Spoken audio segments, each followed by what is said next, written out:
Let's get some mic in. This is gonna be super low, so let me. Huh. All right. First things first. Can you hear me? Okay. I just thought we'd start. Hey, Leo, you came in. Yeah, what's going on with that subscription thing? But thank you very much, by the way. For the 2 month subscription. But it looks like you had that for a while. Is that what Twitch is trying to do? To just get you to share the subscription status. It's kind of weird. Okay. Yeah, that piece. Yeah, I shouldn't say that. I'm kind of happy myself with that piece. Cool. Yeah, fair enough. Thank you very much, Frodo. Is it Frodo or Frode? Um, yeah, I'm very happy with that piece. It's called an andro. It's a Breton piece, and Brittany being the Celtic part of France. So if you can imagine, just give my hand. This is France. This is Brittany sticking out. It's the other way. Brittany is the bit that's sticking out to the sea, and it's the Celtic part of it, and it's got a lot in common with places like Wales, both linguistically and musically. And in fact, a lot of the people from Brittany would have come from. There you go. Would have come from parts of England historically. Yeah, you can hear me loud and clear. Fair enough. Yeah, volume is a touch low. I'm actually seeing it. Oh, I know why. There you go. There you go. Or is that just in my headphones? No, it should be a lot better now. Those sliders that I actually got. Anyway, yeah, I'm super happy. Actually, let me load this. Let's not waste any time here. I will actually. I'll show you the changes I've done to that piece, and you'll have to excuse this mic. As soon as I talk away from it, it doesn't pick the sound as much. It's a very unidirectional mic, so you really have to be in front of it. It's my only mic, but usually I would talk very low and close to the mic like that. But here I have it set so I can actually play instruments and talk at the same time. But it's gonna look like I'm moving away from the mic every time I move my head, which I am. This is the full tracks all tidied up. I did a lot of cheating and stuff like that by sometimes just bringing some of the notes closer, moving them around. But that's music editing. So yeah, there's a lot of stuff I did. One of them, actually, let me check first, because I get caught with that every time that the plugin is enabled, so you can actually hear it. I suppose I could just play, yeah, but it is here. That Restream plugin. Okay. Let me move that out of the way. Is the volume better now?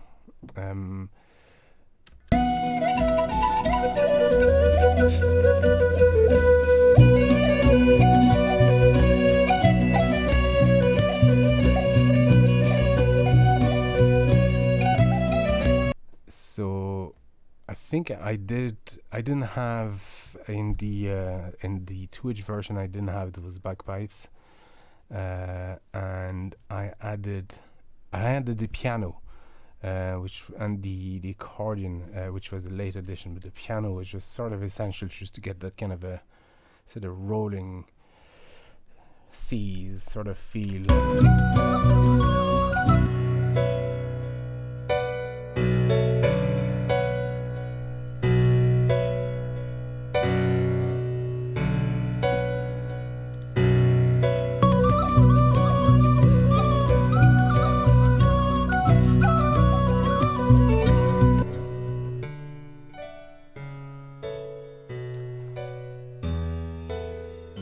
So it's simple enough, but it just adds that sort of, especially when you tune everything, and when everything goes, all these bouzoukis here, and the bass tones down a bit. I kind of lower the volume. I cheated on the bass as well. I added a pedal effect to the bass to have that super low sort of hiss.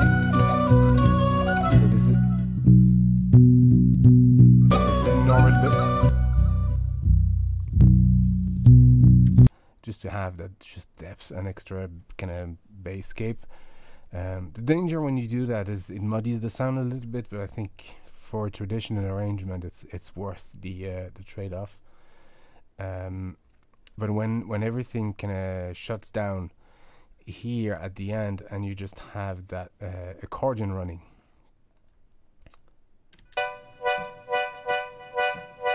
in conjunction with the piano, it just adds that sort of dramatic effect. In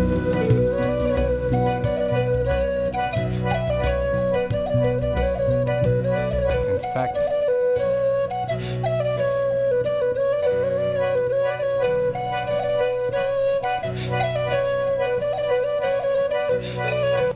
and the accordion sort of complements that andro rhythm, which is actually what started as a placeholder, but ended up I kept it.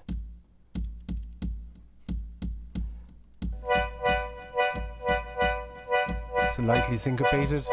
It just adds that kind of nice, just basis for the andro dance, which is what the steps should be for the dancers. And you have that it's balanced by that's just I don't know what it's called. It's just, you know, alternating the bass and the chords on the piano. There's a name for it. I don't know what it is, but it's just I like that sound, and I think it just add that sort of a rolling seas type of thing.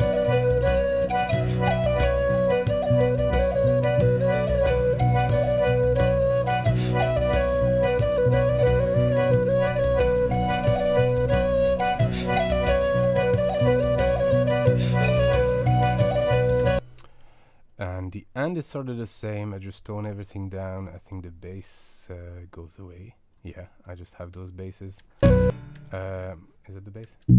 Yeah, I just have those basses as one note. But I bring the bouzouki in, like slightly up towards the end.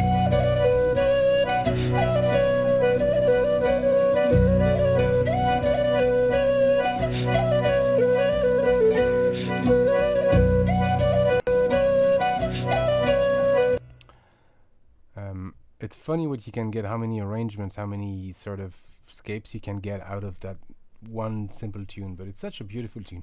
So that tune was actually written by a Galician, a Spanish Galician flute player called Carlos Nunez.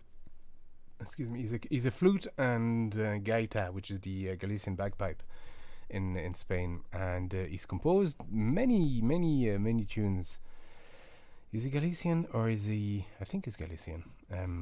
Anyway, and I met him. I met him in the Celtic Festival in Lorient.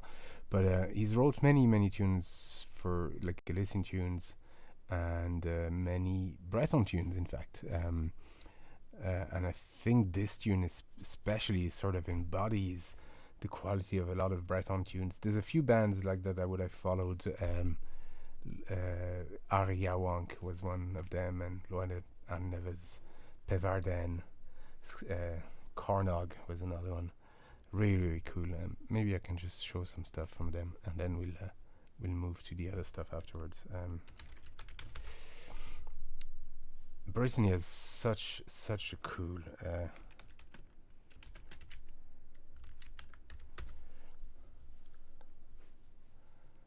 it's hard to pick. I'm not sure. I think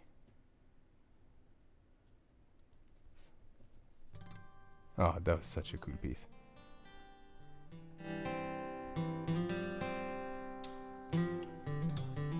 So I used to listen to that when I was 17.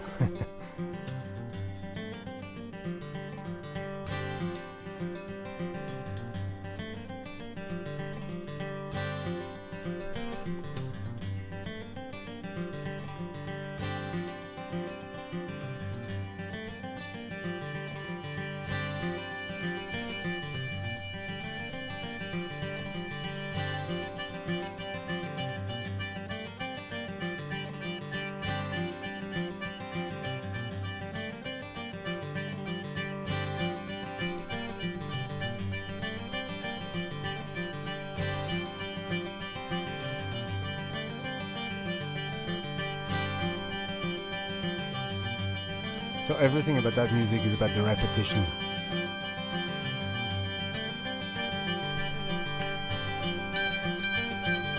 And this is a bombard. It's a funny reed instrument.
Anyway, you get the idea. Very sort of repetitive stuff, but really, really cool and sort of hypnotic. The whole point is to dance to these in events called Festnaz, which means night party. Fest being sort of festival party, and Naz in Breton is the night, nuit in French. So yeah, they're just dance tunes. That's really all they are. But I mean, how cool are they? What a cool sound.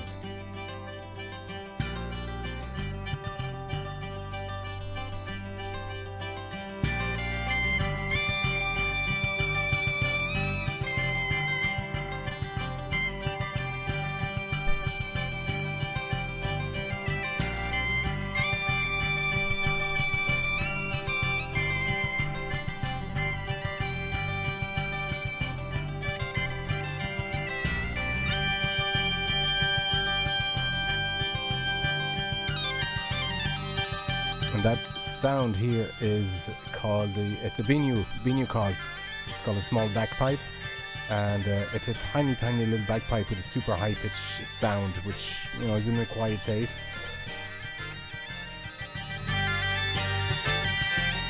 Anyway, you get the idea. Night party, lots of dance, music, booze. Yeah. Is that even new?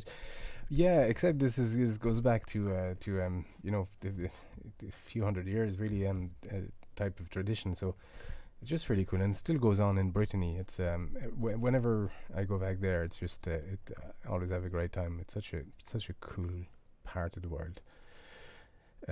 Anyway, so this is what this tune was. It was an andro, and this is the tradition of it. So I just try to.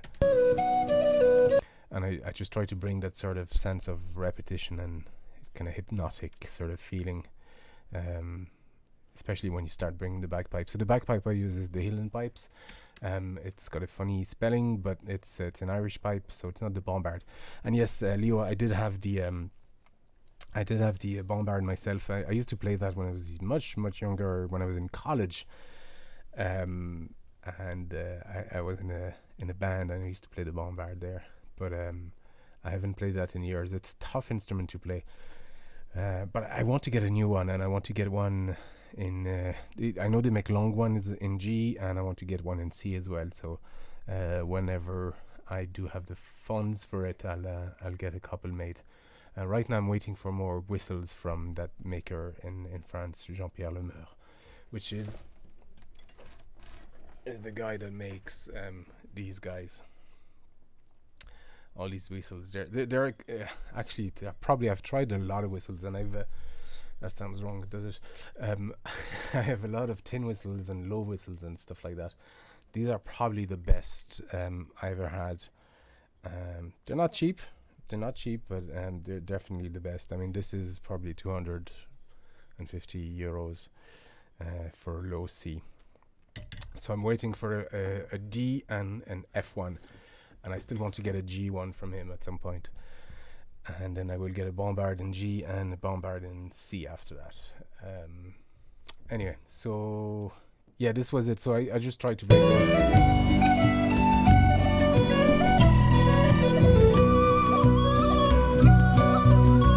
Anyway, you can see where that sound comes from. It's not the point of tonight. Tonight I want to... So I have this these 2 commissions for a crowd. I suppose the name here is a giveaway. So I did actually finish one of them, and I think they liked it. Well, they said they liked it, and the only feedback they have is the percussions I use on it, which is not technically percussions, it's my hands, claps. You'll see what I mean. So, do you know what? Actually, let me load the first one. I know, Leo, you were here the last time, but not everybody was.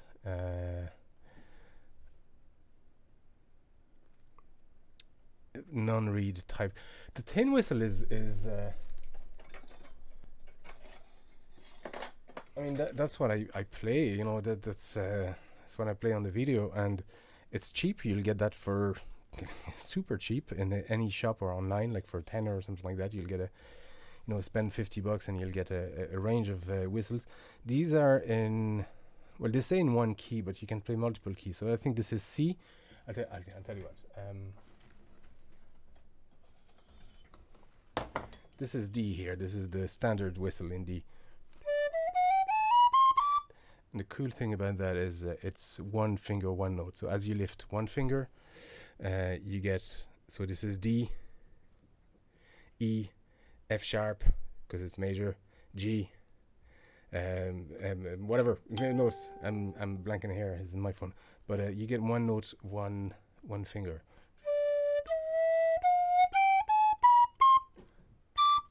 And to get the octave, you just blow a little bit harder. It's that simple. Sorry about the quacks here. So it's a very, very intuitive instrument, and it can sound really cool.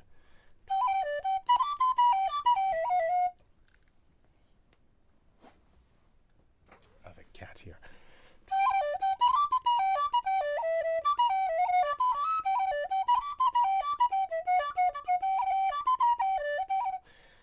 So you have that, and then from that, because of the note, you get that sharp, that C natural.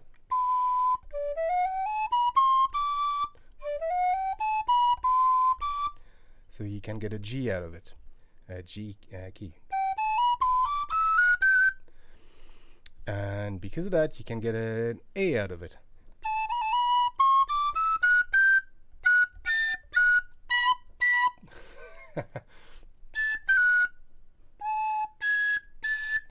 There's a bit of alternate fingering to do. But you can get an A key out of that. So you get 3 keys out of the 1 instrument, which is really, really valuable, because you do learn then that with only a handful of whistles, you can actually get most keys. And then you can do half tones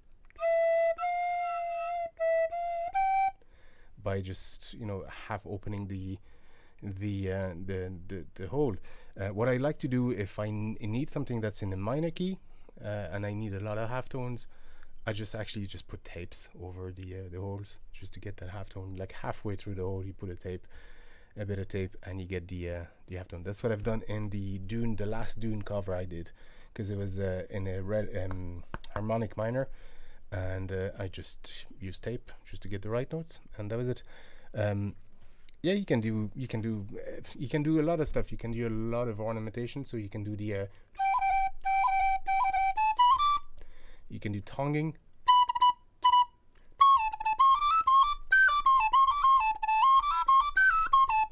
And you can do slides.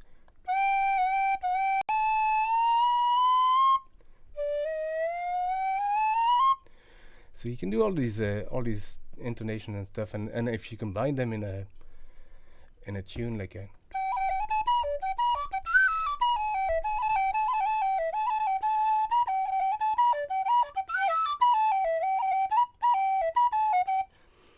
you can get a lot of really interesting and cool variations, and that's what I love the whistle. I love the flute. The wooden flute is very, very similar. Same fingering, same system, same process. The only difference is you blow like this. It just takes a little bit of getting used to. But this is a really cool introduction to woodwinds, and it's cheap and it's intuitive and easy to play, and it's got a really cool sound. I love the instrument. You've seen flute with a thin plastic membrane covering a hole. That's it. That's just tape. It's tape. Some people use electric tape, which is black tape, especially on the bagpipes, because it's ebony type wood. So black tape doesn't show as much, but you can use clear tape. I use clear tape for the Dune cover, and nobody saw it. I actually had to add it in the comments description, or in the video description, that I had done it. I think I did, or was it for Patreon? Anyway, so this was the first track I did for this crowd. They requested an intro tune that was only 12 seconds, and this is what I done for them. It has to be kind of catchy, with a kind of theme tune, and obviously because it's 12 seconds, has to start fast, and they wanted something sort of medieval. It's for Dungeons and Dragons kind of theme, podcast, YouTube channel, so they wanted something very obviously medieval, and but they wanted something kind of well, they had no direction initially, so that's what I sent them. And what I did is I used pretty much everything that would remind me of warriors, wizards, rogues, rangers. So there's like the hidden pipes is, for me, it's the warrior. There's the harp, and what was there? Anyway, you'll see what I mean.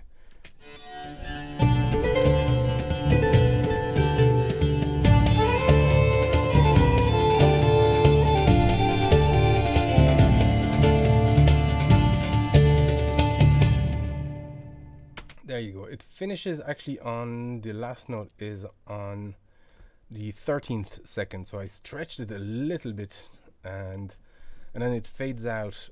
I have it fading out for 2 seconds, so they can actually just overlap with them kicking the podcast and starting to talk. Welcome, whatever they want to do. So, and they like that idea. They also like that idea, the idea of the strum here as a starter, and the fact that the tune starts. I call out the tune on in one instrument, and every other instrument picks it up afterwards. So you have.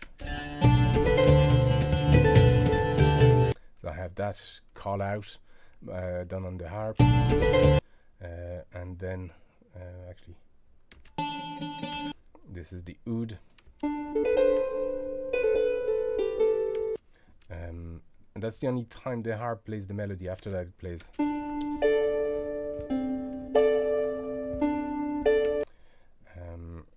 And then every instrument kicks in afterwards.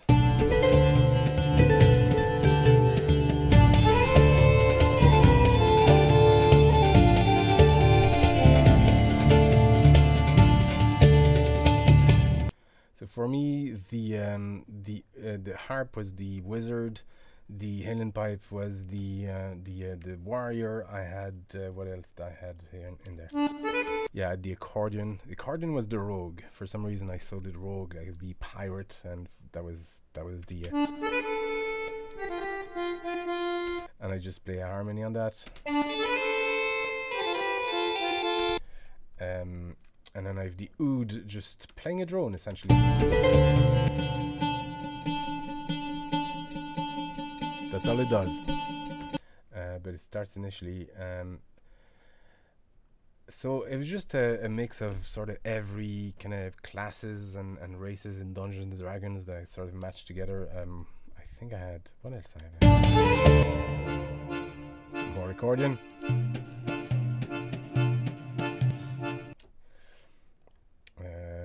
And I had obviously a bass and oh yeah, the hurdy-gurdy as well, which was to me, the hurdy-gurdy was the warrior as well. It was sort of Conan-esque, and it started that. So they didn't like that. They didn't like the intro on the hurdy-gurdy before the first harp strum here. So I had to get rid of that idea. But anyway, but aside from that, they liked it, but it was a bit too sort of Eastern for their liking. Like their Dungeons and Dragon party podcast is more sort of typically Western kind of fantasy type of stuff. I mean, that's debatable, but it's just what they wanted to go for. So they wanted something more piratey, and this was the indication, piratey, taverny, and just overall sort of Western. So I understood by that it meant obviously well, to me it's Breton, because a lot of those tunes, like from the Monkey Island, would have been inspired by Breton tunes. And I used to play D&D back in the day. Yeah, me too, Leo. I still have my red box, the original red box. I still have that. It's in my arcade room on display. But I still have it, and I still have the Dark Sun campaign box. I still have it here, and it's in French, obviously, as well. But so they wanted something more, just more typically, obviously, pirate like, but a pirate in the sense of Monkey Island, and obviously Celtic pirate sort of sound. So I did this next. So I had about 3 ideas, and this is the second idea, and it looks like they like it. I just have to make a few changes, which I was gonna do tonight, but I'm already wasting time talking. So, and it sounds very, to me, when I did it, I was like, oh, I don't know, it sounds a bit too Irishy, kind of party, but they liked it, and it has that sort of pirate feel, you know what I mean. Okay.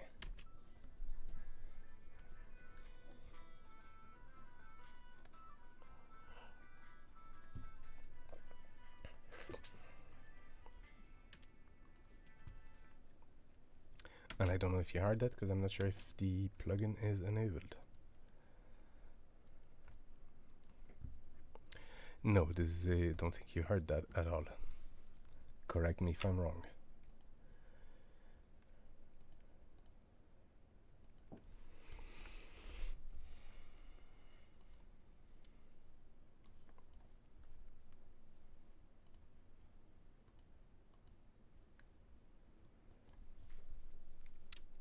Yeah, did you hear that at all? No, let me know. Actually, I'm just gonna play this. I found this cool VST as well, plugin VST for. Didn't hear much. Okay, fair enough. Okay, let's just me know if I find this cool VST for harp, which is very handy, because my harp normally here was done using an iPad, because I don't have a harp, but I have an app on the iPad when I can use actual strings. But I have found this VST of I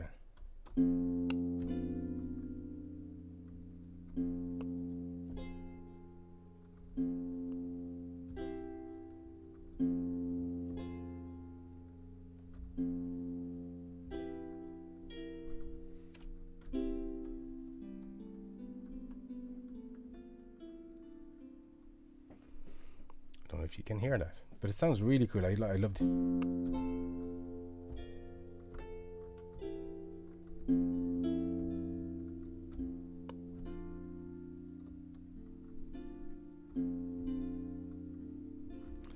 Anyway, can you hear that? Somebody let me know if the plugin is working, because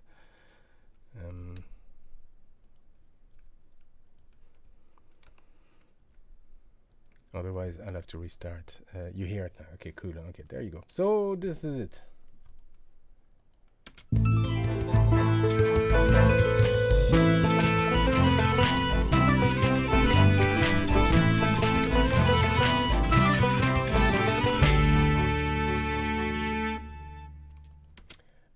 that's it. So it's actually shorter. The last note is on 11th second, and then there's the 2 seconds again of just fade out. So the idea here again, I didn't have an intro. I just went straight into those harp storms.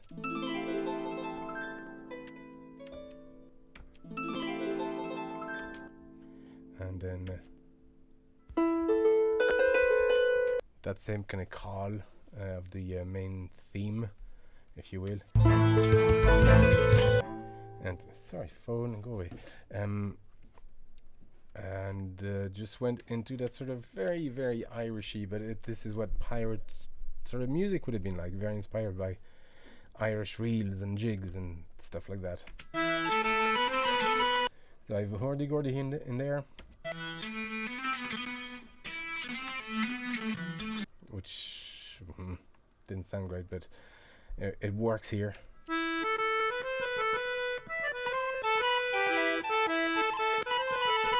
And then I have the banjo.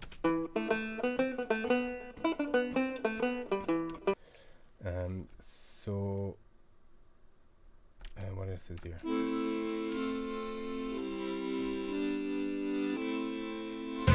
I have accordion, bass, obviously bouzouki.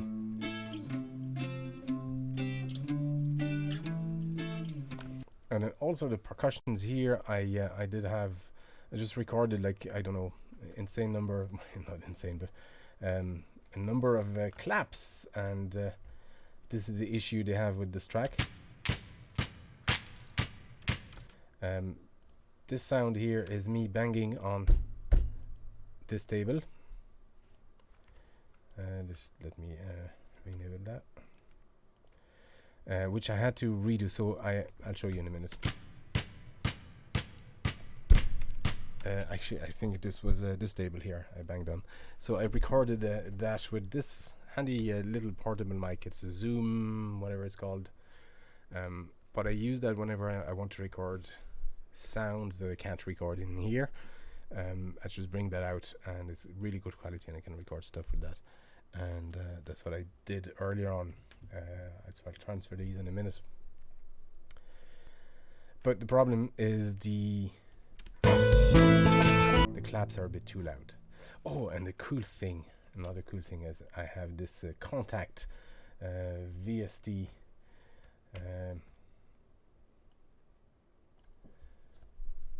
It's gonna take a minute to load, but because Pirates of the Caribbean, and because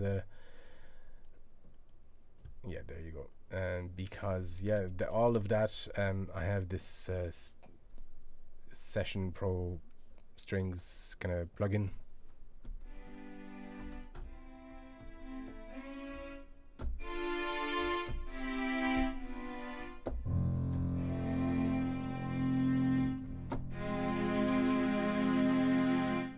So it's a really, really cool plug.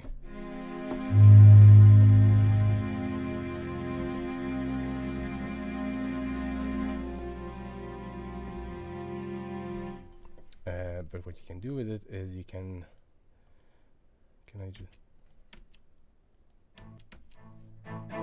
so you can use the animator here, and I don't know why it's not working, but it's working here. So I used that and just did sort of a very simple chord progression that would build up throughout the song.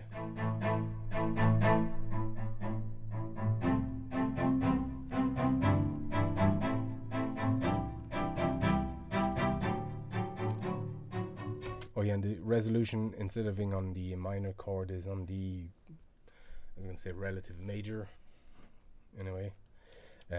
So you get that major chord at the end, that just allows the podcast to start, because you don't want to start on a minor key.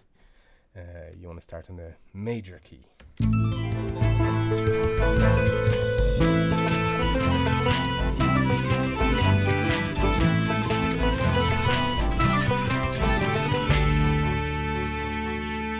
So that chord comes in there at the end.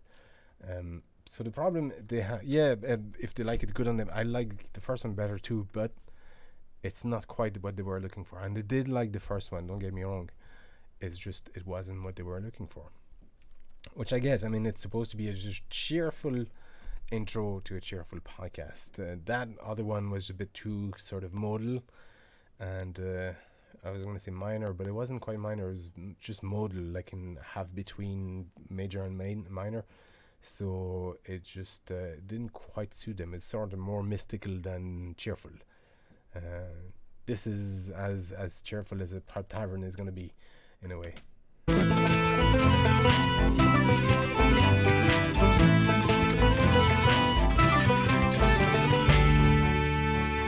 So in this mess of sound, I need to figure out a way to bring down first.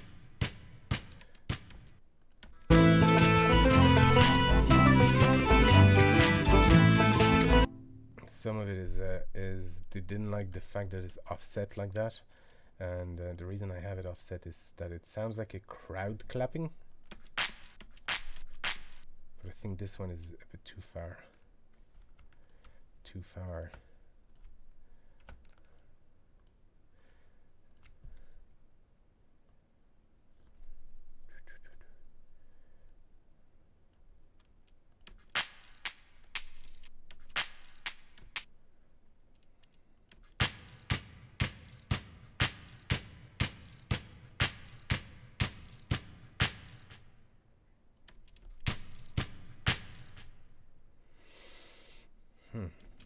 So this is going to be a lot of that tonight. I probably won't play much music or record much, but I do have some additional elements I want to bring in.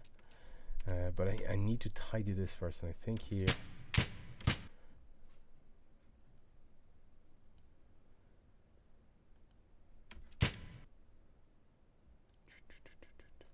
Just going to loop that first.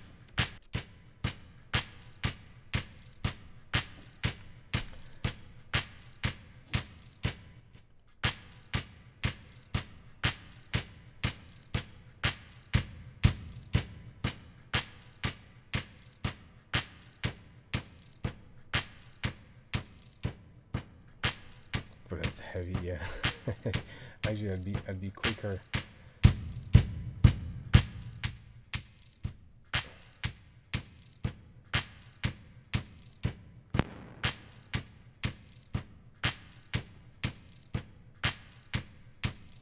Just bear with me. This is what composing is. It's just minutes, if not hours, of just listening to the same sound going a bit more to the right.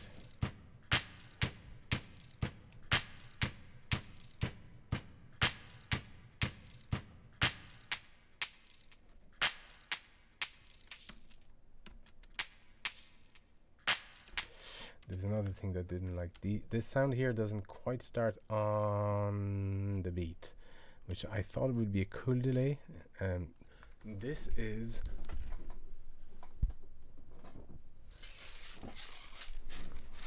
this yoke and this little shaker. I have two of them, but this was my grandfather's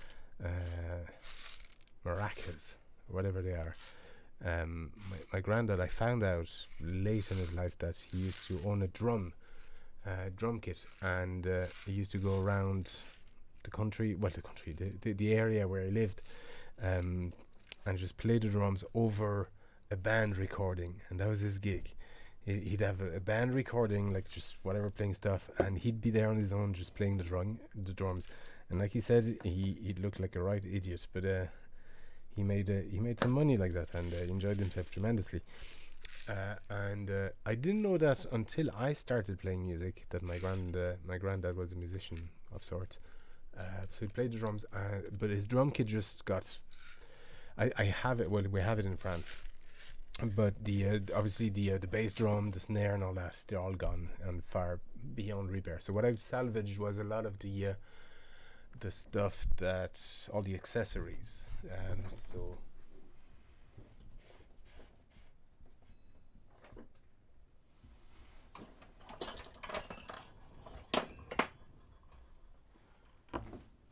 stuff like this, the wood block. so I saved that. That was what was actually on the drum itself. It's one of them is split, I think. Yeah, this one. And I've used that in a couple of covers, which is really cool. It's just I like to, and whenever I do, I send it to my mother. She likes that. I've used those. These are the brushes that he used on his drum, and so you have the round hard end and the brush hand, and these were the first ones I used on my covers.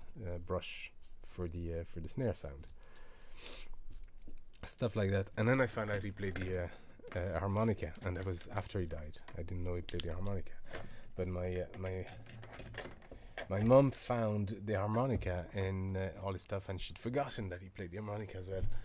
But she sent it to me, and it's a C, and I've used that on a few covers. The Dune cover was the first one, and the Yoshi Island cover.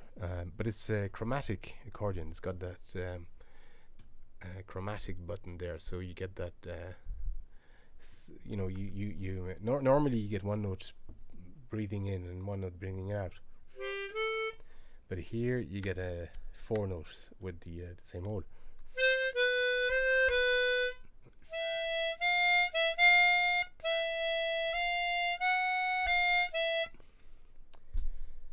Very cool. It took a while to get used to it. I just wasn't used to chromatic harmonicas, but it works fine, and I'm glad I got it. And there was, what was that? I think the tambourine I used was his as well, and there's a couple more bits.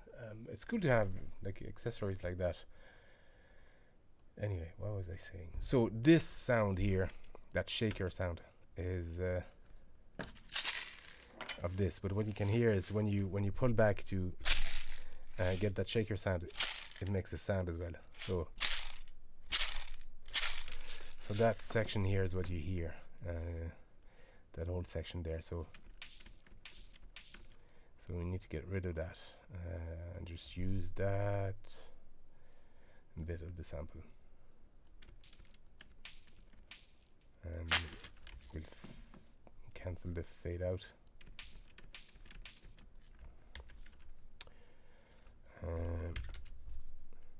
It works sometimes, and I've used that exact sound on my covers, but some obviously they heard it and didn't quite like that, so I just need to tighten those claps and percussion and ensemble, whatever it's called.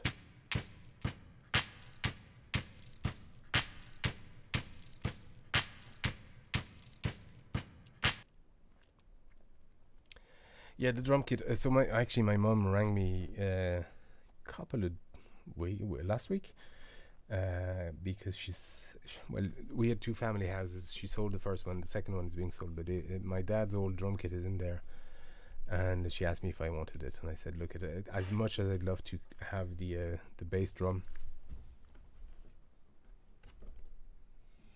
One of my cat is up to no good.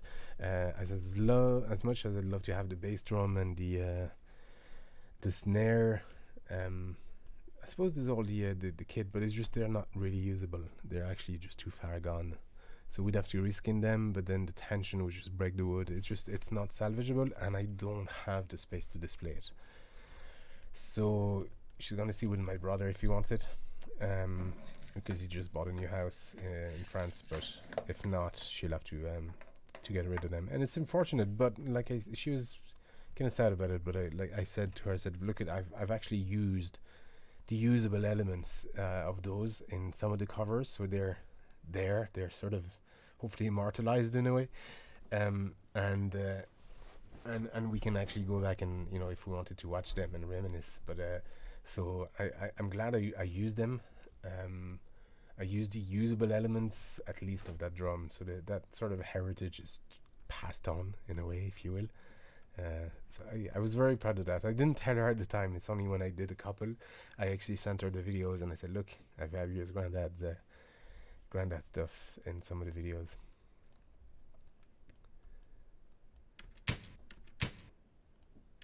And she was happy with that. Just need to tighten. I delayed them on purpose because they're single samples. This is very much composition cheating here. And well, it's not. This is what composition is. It's mostly cheating, as opposed to performance recording. So it's not performance recording. It's strictly compositional.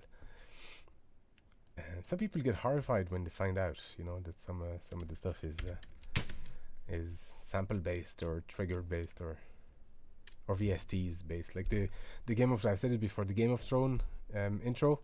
It's all done with those. There's not a real instrument in that intro.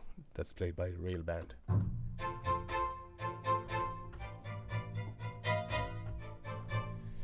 There's it's all computer made.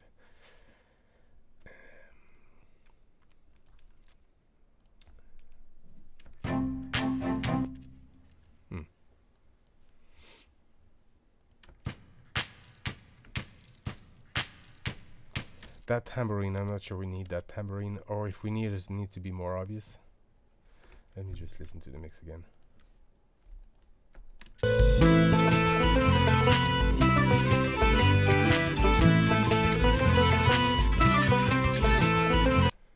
Yeah. I think it just needs to be either... Actually, let's listen to it.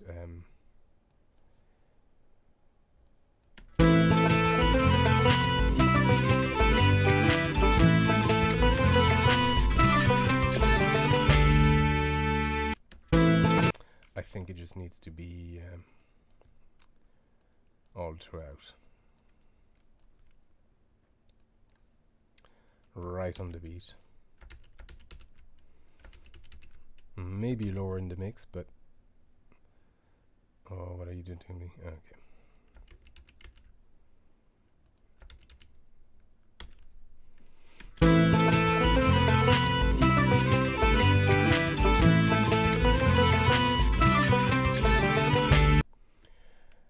Also, the other thing, I think to make them just come out better, I'm just going to separate the channels.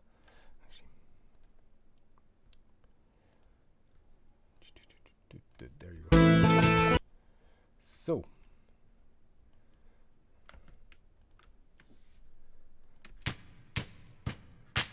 we've got this big center sort of beat there. I'm going to keep that. Actually, that slightly to the right. I'm going to keep that centered. But all of these, you got these clamps here. I'm going to put them 50, 40. There's just a 40 offset, right and left. Get these guys exactly close to each other, so I'm going to put them 20, 20. And these guys sort of, they're not exactly equally repeated, but yeah, I'm going to use just a wide. How's that sound?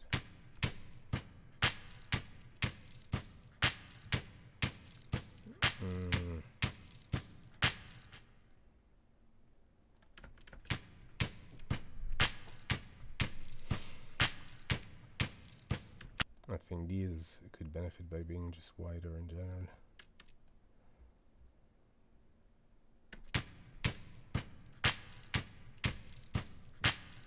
They will sound louder as when in the mix because they're now separated, hard right, hard left, so they'll be more obvious.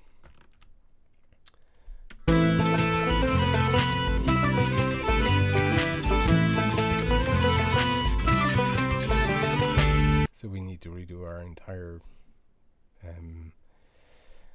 levels, settings. See, those shakers aren't.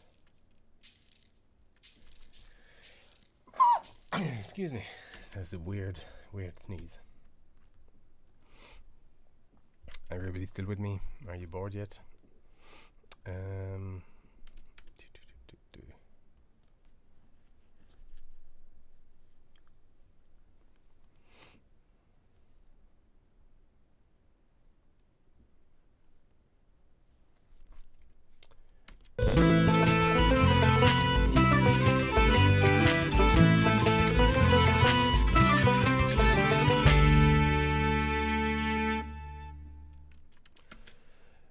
They wanted an outro as well. Yes, I started on that. I kinda have, so I did record stuff here that mostly is.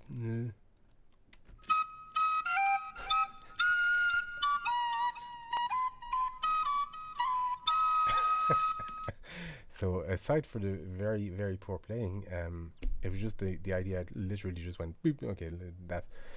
I was trying to go for just very slow sort of bloop, bloop, bloop, bloop, bloop. But no, that's not a good one. What was that? Oh yeah, I had these, just bear with me. These were the initial bouzouki parts that I had. I have them here as well. So much things overlapping. So I had this. But that's more like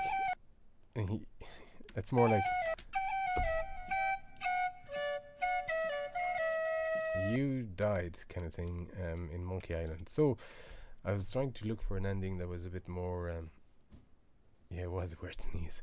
A bit more sort of epic, something that would rise and fall at the same time. I'm not sure if it's there, but I think that's more the direction I want to go in.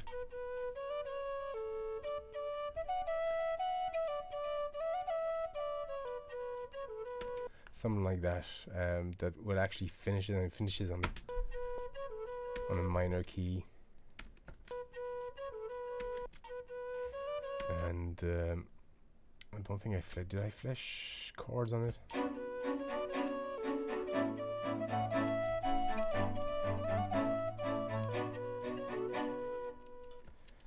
There you go. So that's what I wanted to, maybe something like that, I think, yeah.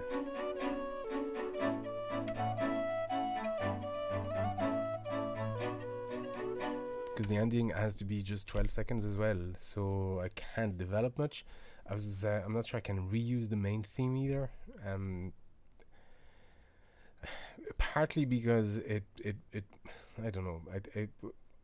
The commission is for a beginning and an end piece, and I'm getting paid for the beginning and an end piece. So if I reuse the theme from the beginning piece, I'd feel like I'm cheating.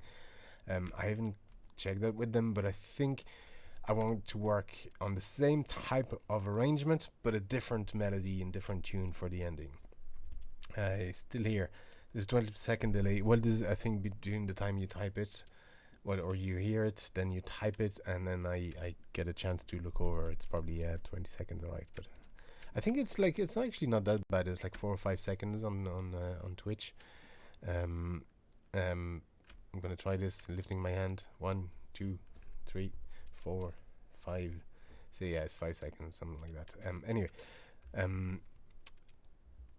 so I forgot what I was saying. So I think something like that, using the same orchestration, but ending on a minor key. On the same key but a minor chord, with something a bit more dramatic as an ending.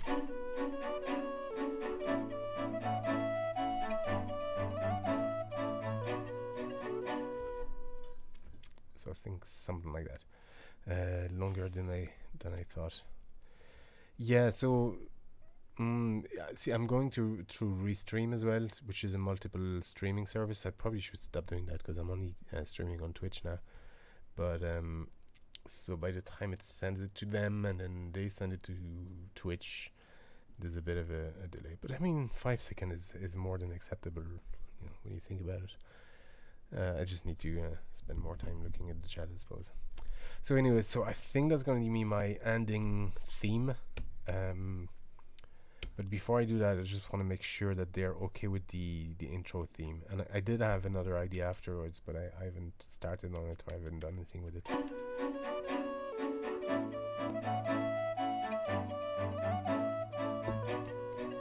So this will be played.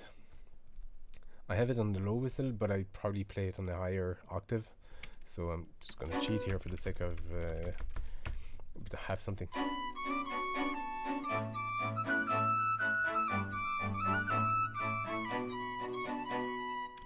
Something like that, and then accordion and pipes.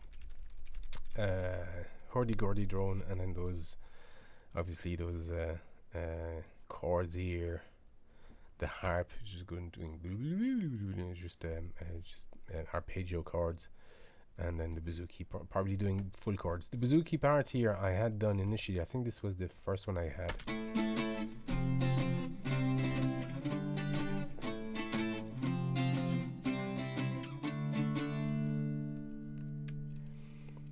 So this was the first chord I'd done, and then I went to something lighter.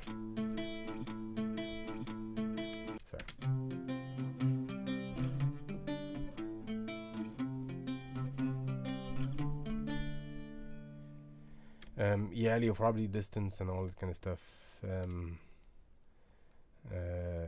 Yeah, a whole minute, a whole 2 minutes is wow. It's quite. Maybe just refresh your Twitch browser, maybe. Let me see if I can hear anything. Here on this side, I'm just getting. Let me see. Yeah, I'm just getting 5 seconds at most of delay on my Twitch. So keeping in mind, like I'm sending this stuff to, there's probably a hosting server in Europe and back to me, but over to the US. Yeah, I don't know. Yeah, usually a browser refresh could help that. Yeah, so the ending theme. So that is, yeah. So I had very heavy chords here initially. Didn't like that. Went for lighter chords. And then I think that's all I wanted, just went for simple strums.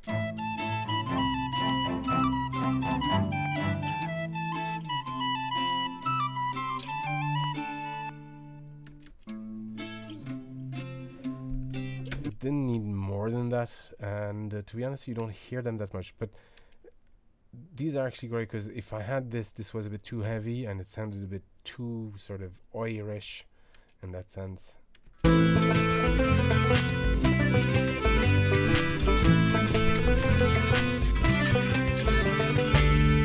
Yeah, the bouzouki is such a great strumming instrument. I definitely agree. And I used to teach back when I lived in Dublin. I used to teach accompaniment, strumming accompaniment through the bouzouki, and every guitar player who'd come to the class would end up buying a bouzouki, because they just loved those. So I would teach the principle, not the technique itself, but just the principles of accompaniment in Celtic music. And every guitar player that would come in would end up buying a bouzouki afterwards, because they just love the sound. It's such a cool instrument. I love it.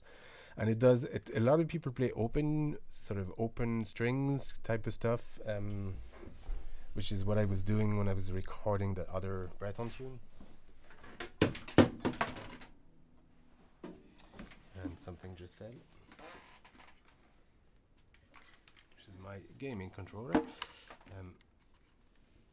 You refreshed your hand. That doesn't sound right, dude. That just doesn't sound right. But open string instrument accompaniment would be something like this. Let me check the levels first. But you do.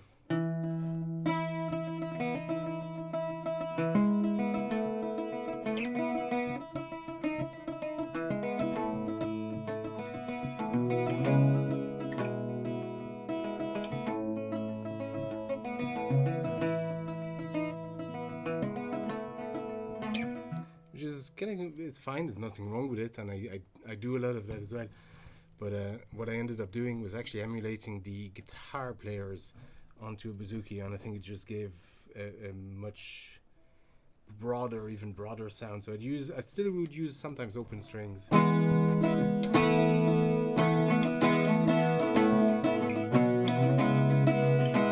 But then I would start doing stuff that bouzouki players wouldn't be doing usually, which is use like bar chords like on the guitar, so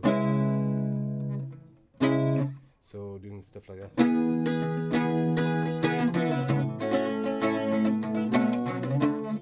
I'm trying to think.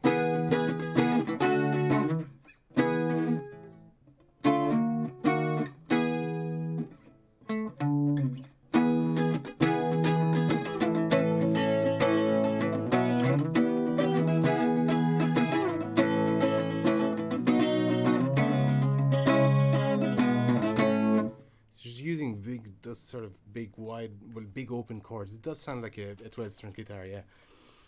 But I think with a better timbre. This is specifically I got made to very specific requirements. I wanted the bridge super high, so the action is kind of high, so it's hard to play tunes on it. You get by the act. Well, I'm used to it, I suppose.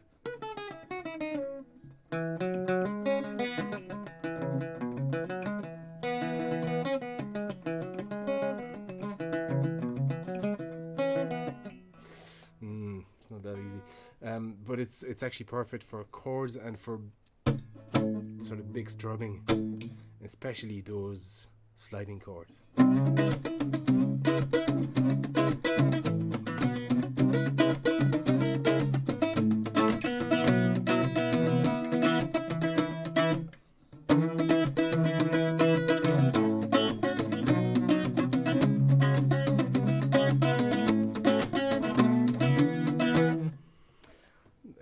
That kind of stuff. So what was handy by doing that is I could actually do a class that guitar players could relate to, because they could actually just strum those big bar chords or just standard chords, as opposed to stuff that is only relevant to the bouzouki.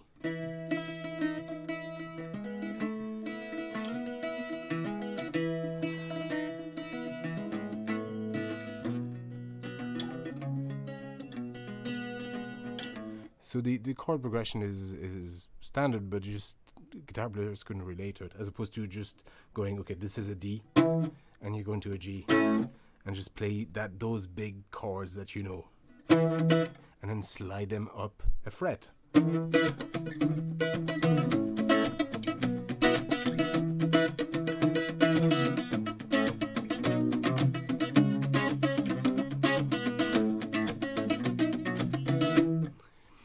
That kind of stuff. So it was great. But every time I did that, every year, most guitar players would end up buying bouzouki. It's such a cool instrument. And it's one I use exclusively. I rarely use the guitar for chords accompaniment on the channel. Anyway, I'm rambling again, and I haven't achieved much in this session at all. So I have this recording on here. I'm just going to get the SD card. You don't need any more stringed instruments, but you like it. Of course you need more strings and stringed instruments. Give me a guitar player that doesn't need more stringed instruments. It's a ridiculous thing to say, Leo.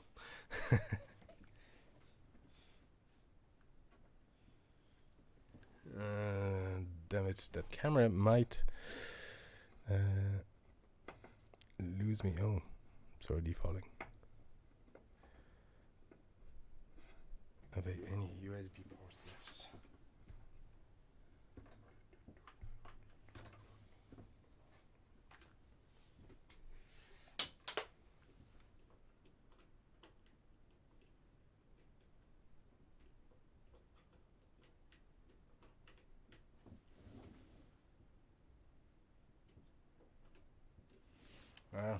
We might lose a camera.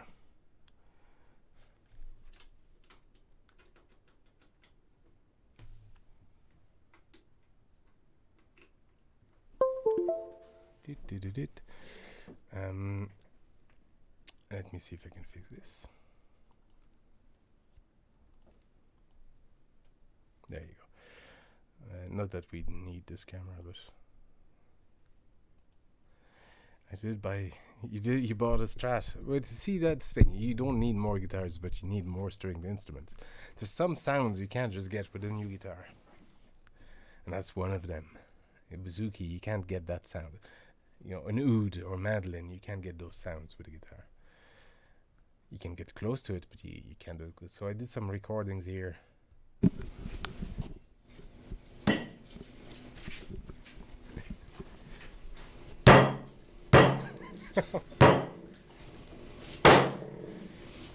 So I literally just slammed my hand on the kitchen table.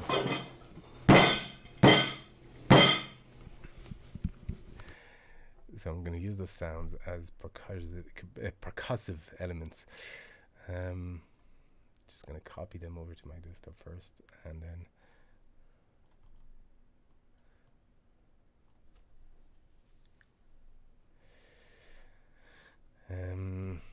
so I just need to isolate first the sounds. We'll do that.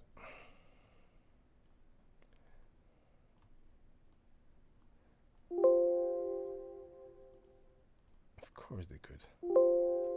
None of the files open. What are you talking? Oh, did I just do 2 recordings? Oh. Is that a recording? Let me just check. Maybe not. I think that's just yeah, no, that's actually not.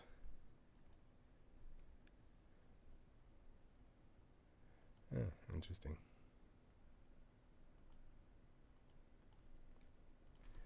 Okay, so we just got these. Fair enough, we'll work with these.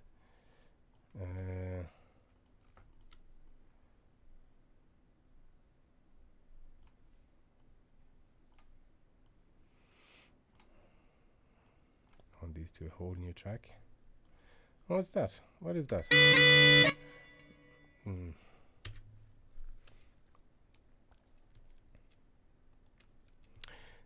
Table slapping percussions. Yeah, I just wanted that sort of.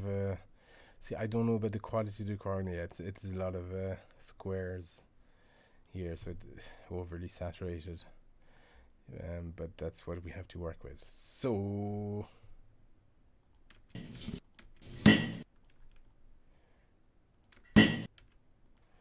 don't need that.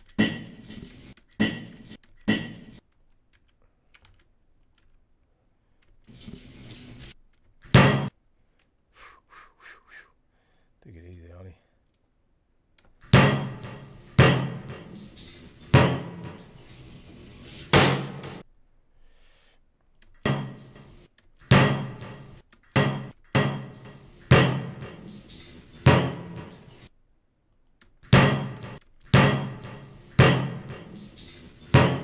I think this one is better. It's not as don't need that overly.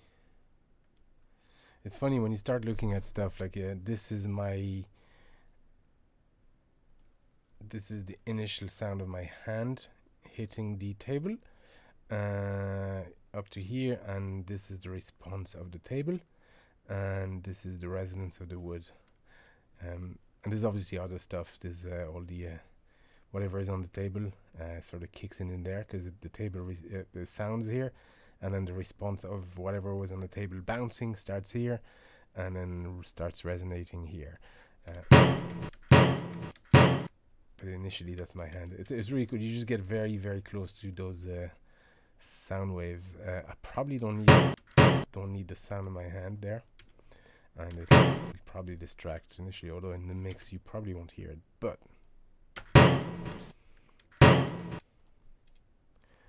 there's a little. Okay, we'll just stop here.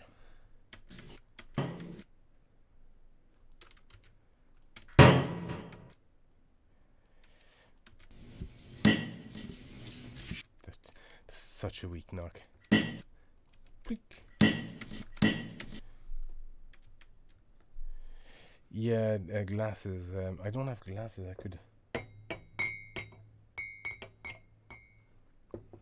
I don't want too much noise because it would be easy to drown the mix. So I did this one with I put a plate on the table just full of spoons and forks.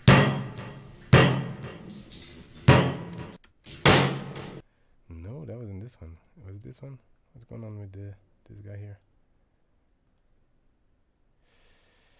Let me just reload that.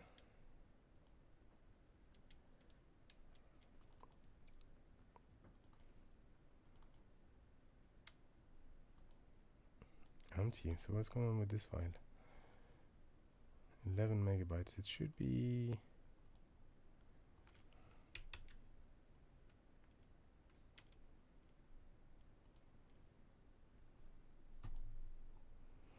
Yeah, that's the one.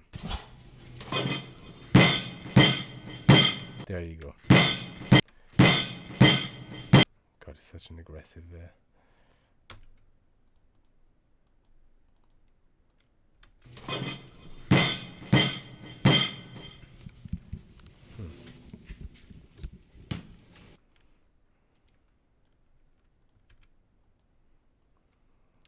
What else did I bang? Again, wrong thing to say.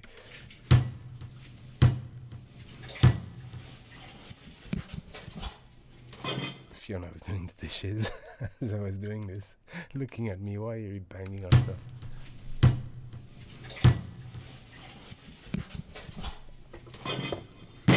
That's the same. We're looping back. This little notch here, that's just telling me the sample is looping back on itself. So I could actually just stretch it all the way and it'll loop again and again. So these two samples here, I do like the low ends on these. Again, hand hitting the surface, the surface sound and the surface vibration response.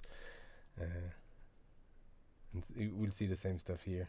So here we've a lot more going on. So hand is here, the surface responds, and probably here we start getting all this interference from the cutlery in the plate, and then here the resonance,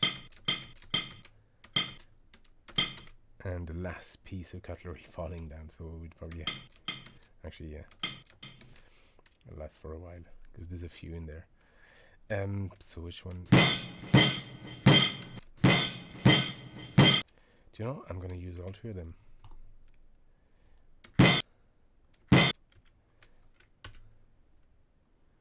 And I'll use a different sound every time.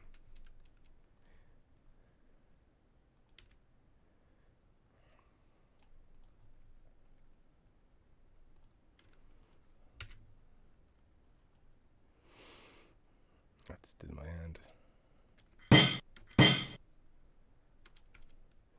And you could argue that I need to keep the sound of my hand hitting the stuff, but it's actually, from experience, it'll create too much of because there's a delay. So the hand hits the thing and then the surface responds. And even though we're talking like milliseconds here, it does create a delay that can be noticeable to some people. So I just get rid of that, and it creates a. Actually, I'll bring that closer to the first square wave. It just creates an interference that some people can notice, and it just dirties the sound a little bit too much for my liking. So I just get rid of that. You know what I mean? This is much cleaner than this. You have that initial kind of medium peak, as opposed to here being a nice rounder sort of even here starting where you get all those low end harmonics by the look of it, because it's just there's a bit of saturation there, but we can live with that. Hopefully I'm making sense here. So let's keep those. Okay.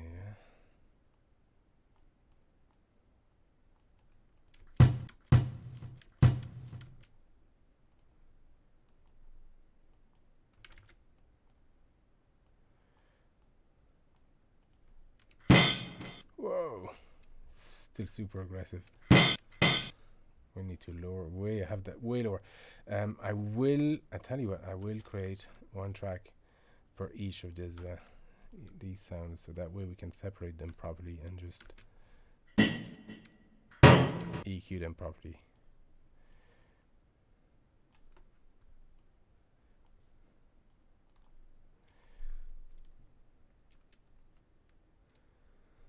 Yeah, sure, it makes sense. I don't even know if I'm making sense myself. But I mean, you could see from the. I'm sure you could see from the waveform what I was talking about. There's the difference in the waveform having that initial response. That's what I was saying. You know, of course, you understood. This is my hand slapping. This is the surface responding, and this is the surface resonating afterwards, or whatever is on the surface, just bouncing back. It's more obvious with this guy. where you have this is the hand here hitting the surface a few milliseconds or billions of a seconds or whatever. The surface makes a sound because it just there's the sound. The energy propagates and it makes a sound afterwards, and the sound bounces back to the microphone. So this is what we're witnessing here. This is what happens, and then from here, when you get that sharp drop in the level, and this is the surface has responded, and now we get a whatever resonating quality of the wood or the surface or the echo of the room and that kind of stuff. So I'm getting rid of the sound of the hand. What am I doing here? No. Repeat, repeat, repeat.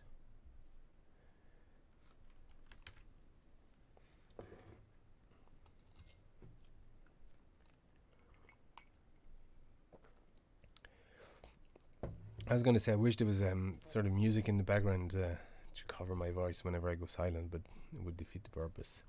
So now I just need to make these somewhat more music friendly. I'm just going to increase the lower end with the equalizer here. Get rid of so anything between 10k or above 10k, I tend, or technically above 12 kilohertz is sort of where your ear as a human start just hearing kind of whistling sounds. Kids can usually hear the hum, the high pitched hum of a CRT. I can't because I'm old and my ears don't respond that well anymore. But stuff above really 10 or 12k, you probably can just do a hard cut on it. And same with stuff like under 40k here, just do a sharp drop. But here I'm just going to bring some of the, actually do that, and just bring some of the low end a bit.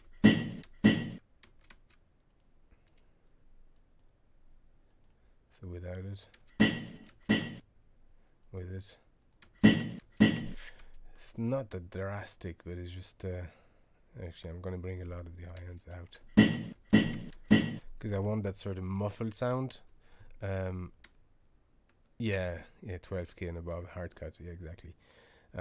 So muffled sounds usually don't have a lot of high frequencies. It's more mids and low ends. So I'm just gonna crank these up a little bit more. Yeah, I think we can work with that. It should be super low. I'll probably have to kill a lot of the low ends anyway and just keep that the sound of those plates, those middles that you can hear, which are the plates on the table just bouncing off the surface, which look like the starting here. So here we got the low end wood of the table here, and the plates probably start here. Yeah, there you go. So we'll do something similar here. Whoa, okay. Okay, this has a ton of shh.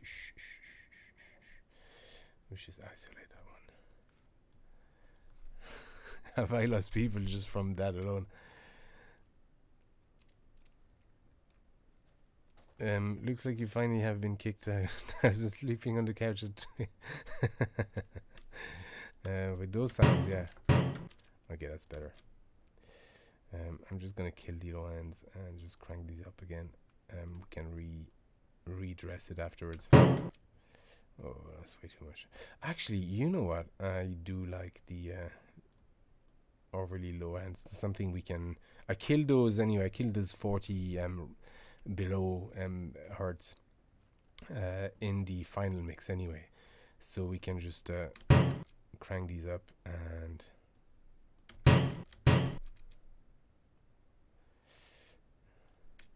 same for the high frequency. I killed everything above 12k anyway, but I do want to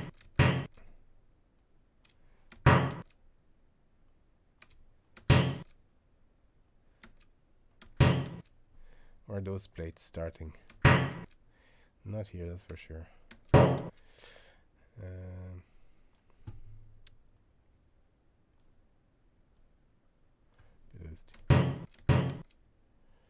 Do you know what? We got plenty of low ends. What's that like?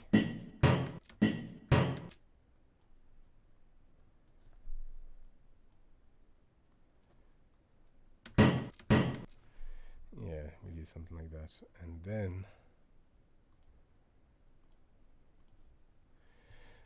by the way, if anybody joined, I'm just editing samples of me slapping my fist and hand on my kitchen table, so that I get sort of that sort of tavern stomping kind of sound for an intro that I'm working, a commission of an intro for a podcast that I'm working on. So I have claps already done, and the claps I did the same way. I just recorded my hands like that, and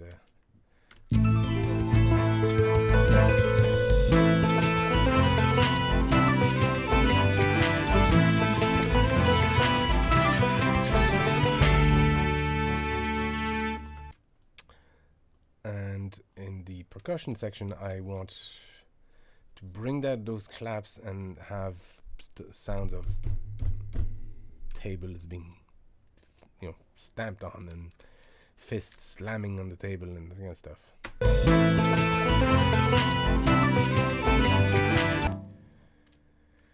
Even the percussions, should probably have just have them more regular, as opposed to just trying to be somewhat offbeat and clever, which it is not.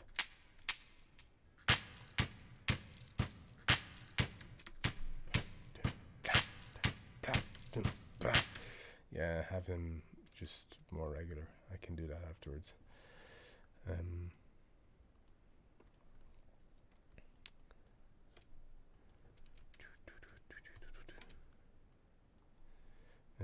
Where's all my stuff gone? Okay, here. So these. So every time.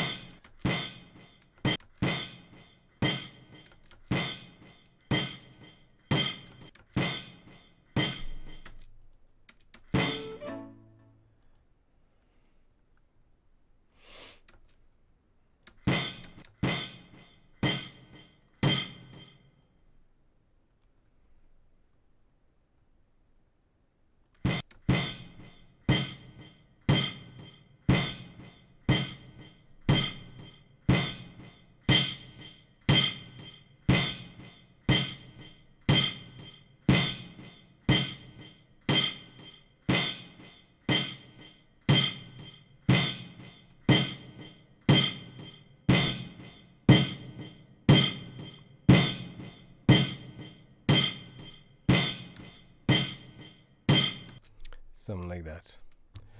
Filthy. What's filthy? Okay. Cat 14 below as well. Yeah, just anything about 40, you can use those frequencies are useful for stuff like dance music, when you have those just sub bass type of sound, like things like that. For acoustic music, it just introduces a lot of humming in your background mix. So typically anything below 40 and 12-ish, I would do a hard cut. And because you can't, most people can't really hear these here in 2040. Again, young kids might, especially the higher frequencies, but not everybody has. I think this quality, but it's innate or something like that. You can or you can't. But kind of sub 40, it's just much harder to for a lot of people, most people to hear. So you probably don't need them. And the reason I hard cut them is that because I don't hear them myself, I don't have that level of control. So I just get rid of them altogether, and that way I don't have a mini mistake. There's my outrun it wasn't a low frequency issue, it was a high frequency issue.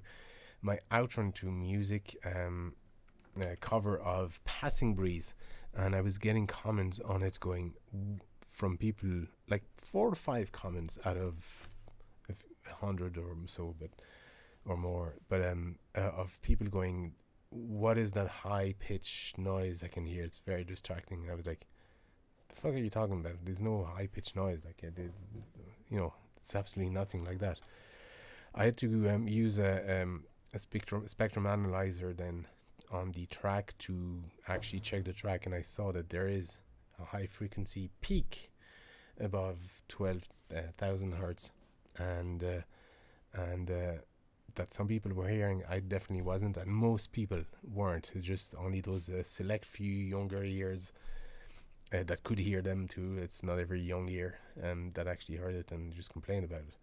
And so I just avoid that problem now by just hard cutting, and that can happen with low frequency as well. You can introduce a high, a noisy hum in the background without realizing it. Just stacking those frequencies below 40 and stacking that level, and you don't realize it because you don't hear it.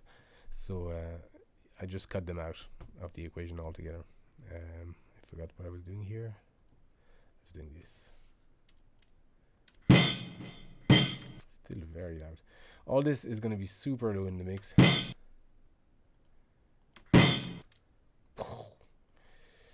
What's this? Do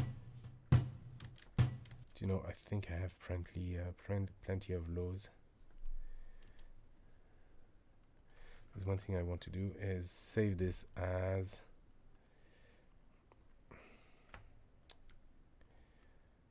just a beat, and that way I can reuse all those samples in the future if I want to. And I do that very often whenever I record something new like that. I sort of save it as a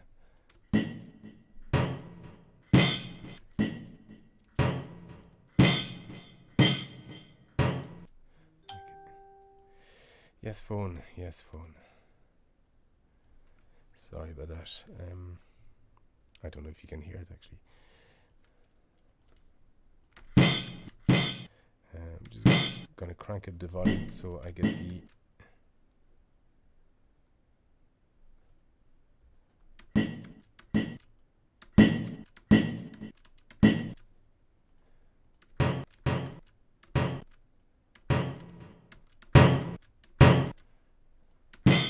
this is loud enough. What about this guy? Okay, so I'm just gonna take all of this and save it as cancel. Yeah, actually save that, but I'm just gonna render this section here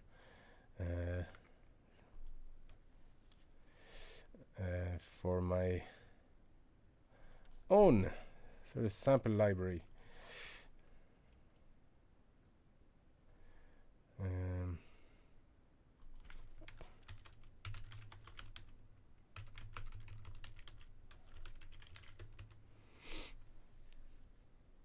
I may try recording a single instrument, single note type song so I can apply these things to simpler music. That's tables.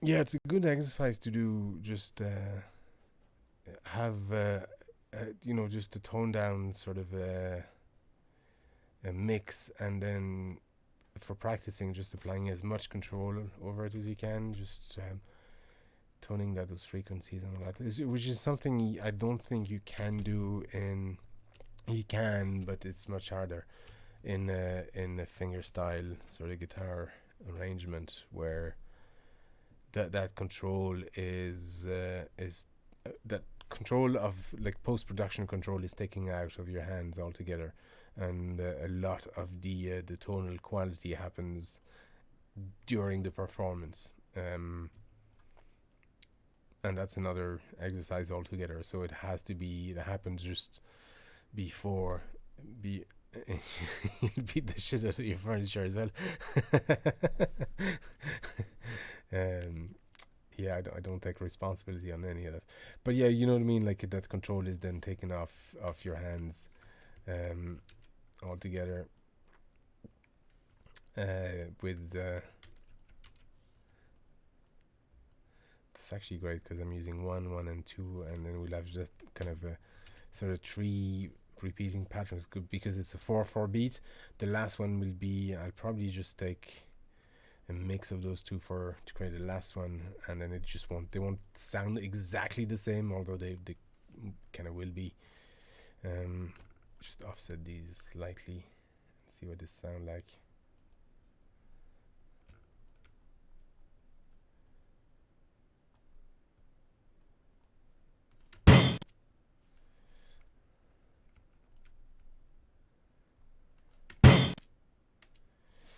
And then much lower and way, way, way, way, way, way. Okay, so we'll do something afterwards. We'll create a bus, a mixing bus, so we can actually just apply EQ to all of these at once. What have I done here? Okay, I'll just take these.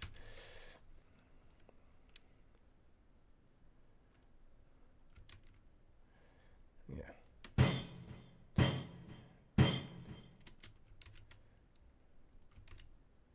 Something like that.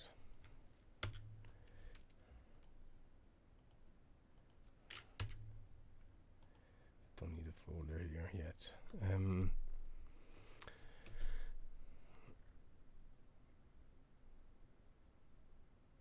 Fingerstyle isn't near impossible. Yeah, to control in post-production. Yeah, it's so hard. I know. I've played fingerstyle and I wasn't as good as you, but I've played fingerstyle for many years. It's so hard, and it's an engineer's nightmare when you're playing live too. They hate you when you start playing fingerstyle, especially if you have this. Say they give you a mic for the bouzouki, and then you pull out the guitar and you start playing fingerstyle, which I've done a few times. And it's just they they give you those looks, going, "The fuck? Why didn't you say that?" I have to give you I have to give leeway by splitting my instruments into multiple inputs. That's what I ended up doing. That is the whole purpose of this channel. Even for chords, very often I split them. I split them because so instead of just playing, so not on the bouzouki but on the banjo, if I'm playing chords on the banjo, I actually split every note and just play every note of the chord, and it's super tedious, and it's yeah, they hate you. Yeah, they do. It's super tedious, and it's super cheating as well, but it just gives you that amount of control in post-production. Why is this gone? So on the Turrican covers, for instance, no, was it the Turrican covers? I can't remember, but there's a few covers where I do chords on the banjo, and I ended up having to just split every note. It's not the Metallica stuff, or it's not the full song, the video game music covers, where I do a few kind of. It's not so much chords. It's a few lines of harmonics, but you could do them as chords. But I actually separate every note, so that I get that amount of control in post, and then I can just pan one of the notes slightly right, slightly left to create that width as well. It's it's studio engineering more than performance. My channel in general is, but so is most VGM channels really. So whatever we hear, what does that sound? Probably terrible.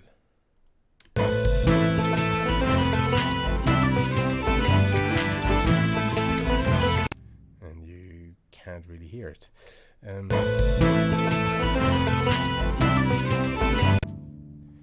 So I'll do something here. I'll just create a I'm gonna create a bus, and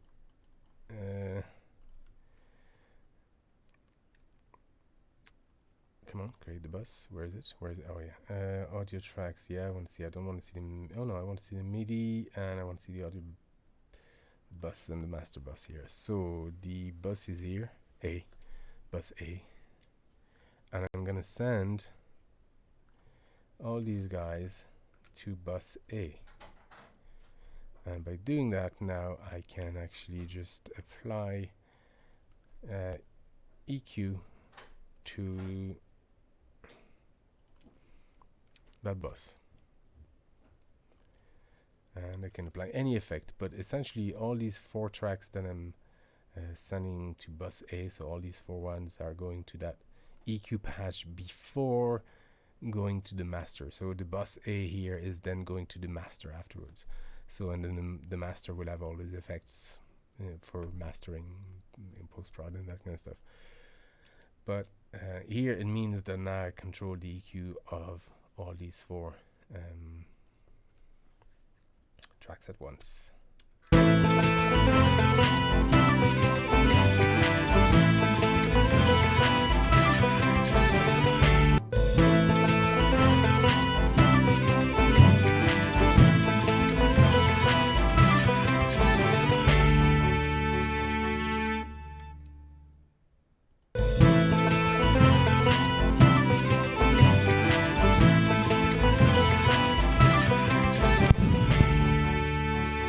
Doesn't like when I do that.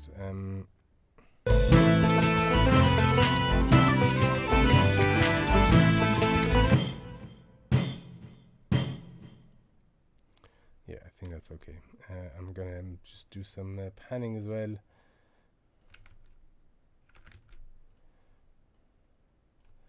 Ten 2020. See what that sounds like.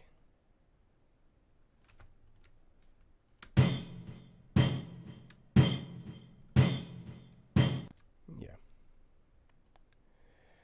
But because I'm doing that, I probably don't need this guy. Oh, yeah. Forgot.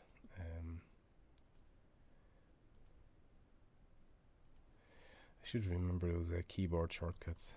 Alt 3 is I've soloed that bus, so I don't need to do that. 2 pickups on your live performance. 1 pickup is a transducer, one is because mostly the pickup is sent to a line buffer and splits several additional inputs. Yeah, one is an octave coarse multi-effect distortion, one is a pitch shifter, one is timeline delay and controlled by the pitch shifter. Fair enough. It's a mess to think about, but it makes beautiful sound when it's all in sync. Yeah.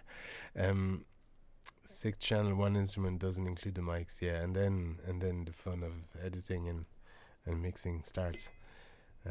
I do enjoy the editing and mixing. I have to say, a lot of musicians don't, but I do enjoy that part very much. It is again a problem solving exercise that I sort of relish. Windows Media Player. Yeah, you've had problems for a while. Windows Media Player. Just can you stop? There you go. So I probably don't need this guy. That sounds so lame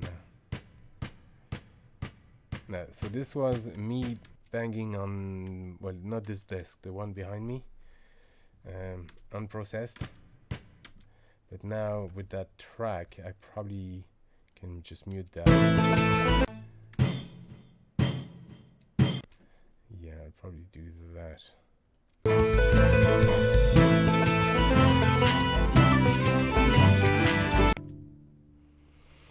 And then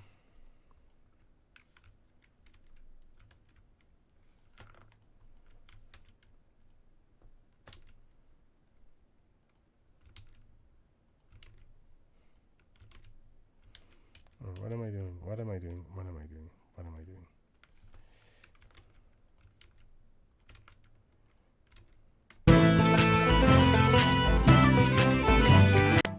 So it's still a bit too loud, this whole... Actually, I'm going to send all this to Buzz B. And that way, I can control that.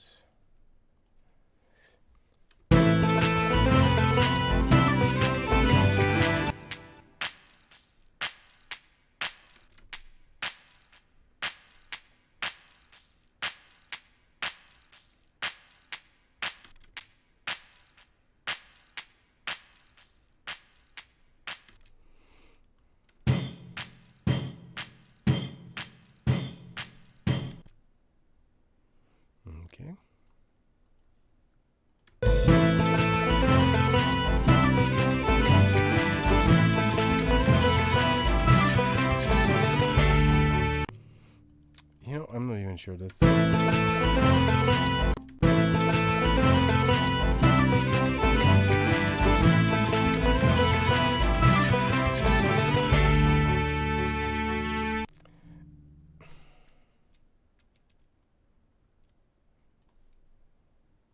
I'm actually not convinced.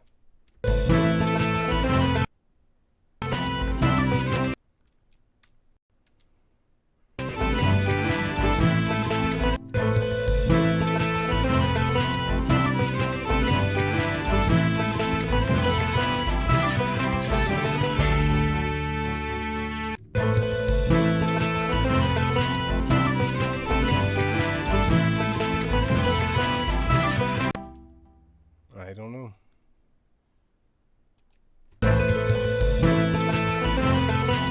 What does it sound without it?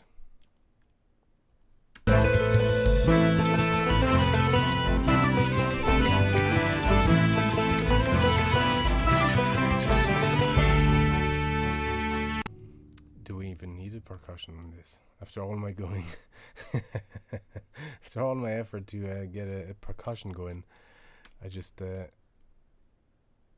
killed. We just have this going.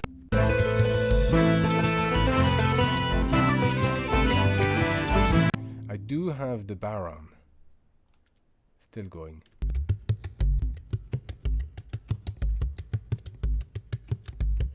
Such a cool drum, the Baron. So expressive. I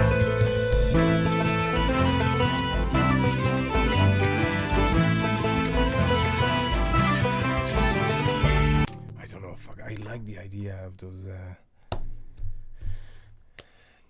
rowdy pirates just stomping on the tables.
I need to learn this. Yeah, the sound panel is to your studio. Too much round. Room sounds. I don't have anything like that here, but I have a lot of stuff on my walls and all around. So I get a very, very muffled sound. Like you can even hear it from this mic. It's rather quiet, and there's no echo even when I play an instrument. So. I never had to soundproof this room, but I was just sort of fortunate. This is a very, very small room as well. There's not much room for echo. It's fairly quick assembling. It's to good quality, nice. I see. It's cool, but I'm not sure. I'm not sure if we need it. I'm not convinced. What do you guys think? Is there anybody else that has an opinion on this? I'm kind of I'm scratching my head here. See,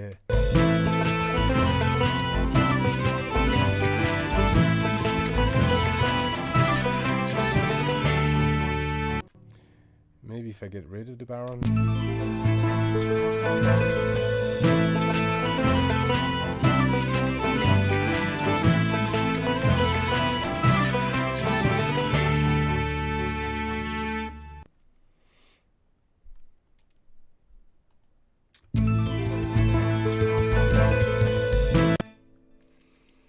maybe having the baron in the intro and just cutting it down altogether. So that percussion comes in. You can see I increase the sound a tiny bit. Well, a tiny bit. I go from what minus. Yeah, it's actually a good bit to 0 dBs.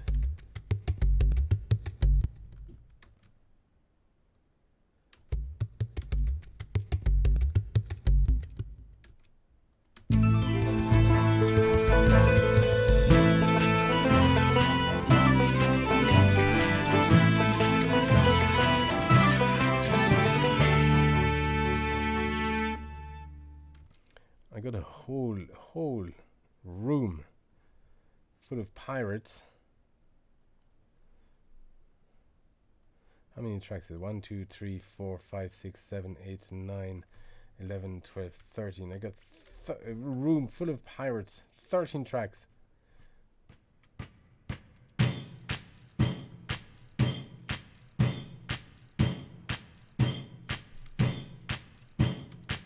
Got 13 pirates in one room and I don't know what to do with them.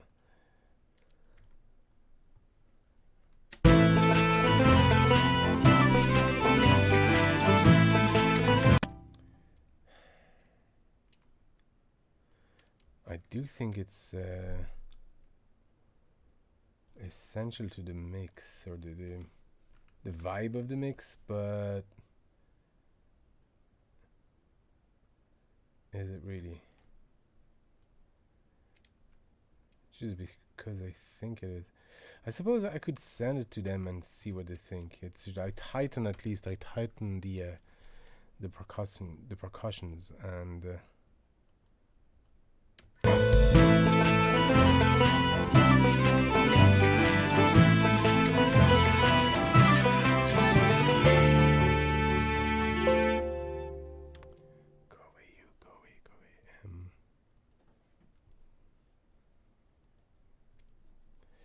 it's a submit with and without version.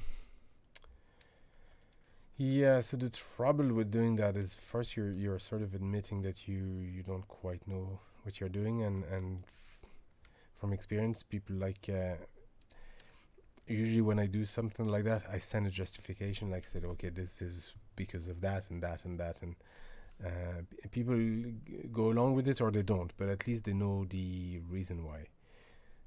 If I send them 2 versions going, okay, this is the idea, all the people banging on tables and just clapping along and just cheerful and happy and all that, and then the other version is without that because I thought it was too muddied and probably didn't need that, it's not gonna look good. And I try not to do that, send multiple versions and let them decide. It's a good idea in principle, but it's just in practice, people want a finished product. They just want a delivery and they don't want to have to do any of the thinking, or they like to give feedback. If they actually go, I don't like those percussions, which they actually did. They didn't like the claps, were too loud in the first one.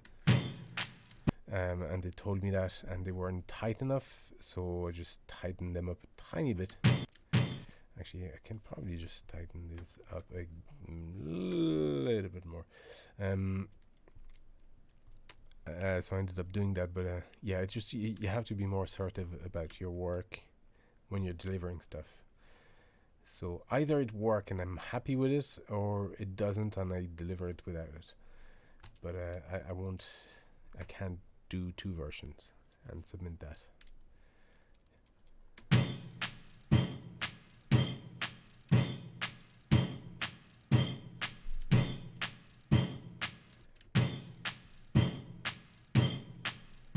So I've panned a lot of the elements around. Maybe I should actually do a bit more hard panning.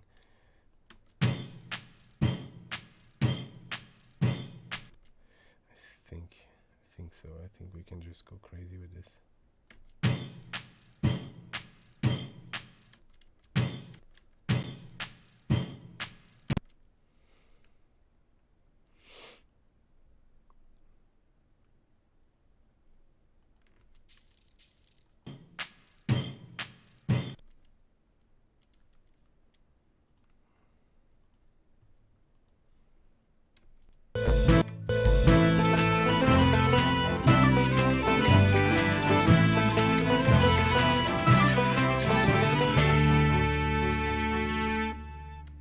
Yeah, now because it's panned a bit harder, right and left, and even that, I'm just going to bring it to 45, 50 ish. Doesn't have to be super precise, but it's going to sound more present. And I can actually bring it down a tiny bit in the mix.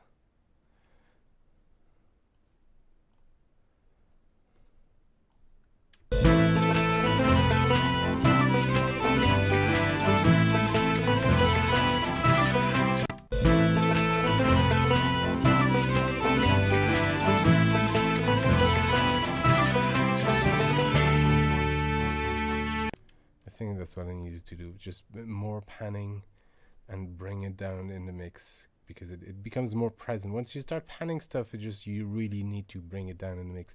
There's an interesting stuff. I found that from doing that on the bouzouki. So if I have just the bouzouki, if I have it right in or centered, but I have the two, it sounds a bit low. So I need to bring that a bit higher to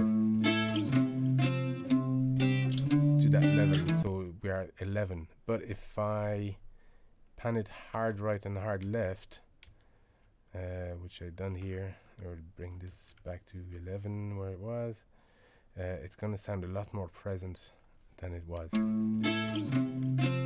We haven't changed anything other than sending everything one right and everything left, but it just because everything is on one side, it just sounds more present. So we need to bring down usually 30%, something like that. So here I have it set a bit lower than that to 19 dB, just to match that level. This wasn't exact math, but it's 30% down when you pan hard right and left, hard left. It gives it that much more present. Then you need to bring it back in the mix, and it actually makes it fit in the mix much easier. So I think that's what we've done here.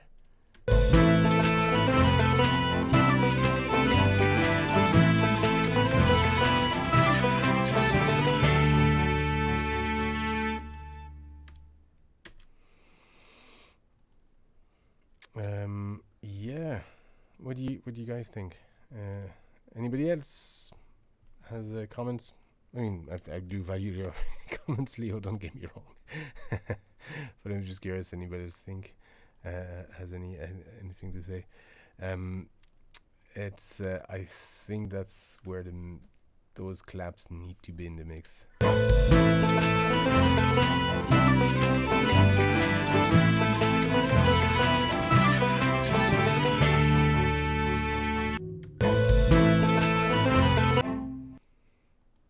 Feelings hurt. You know what I meant. You know what I meant.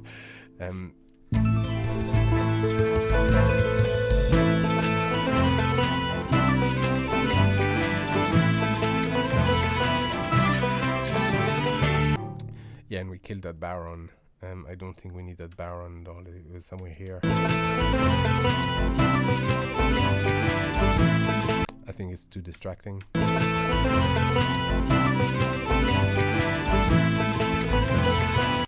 Whereas if we kill it, it just it'll give us that space for all those other percussions, and because the Baron is so rich in low ends.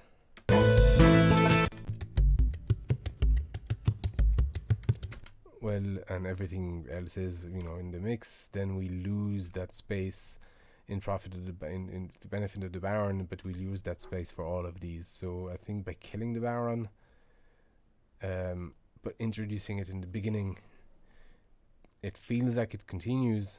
It's there at the beginning, it feels like it continues, but it doesn't, and it's taken over by all of these guys, which sort of makes sense. We just somebody started playing the Baron, and everybody starts clapping and all that, and then it drowns some of the instruments.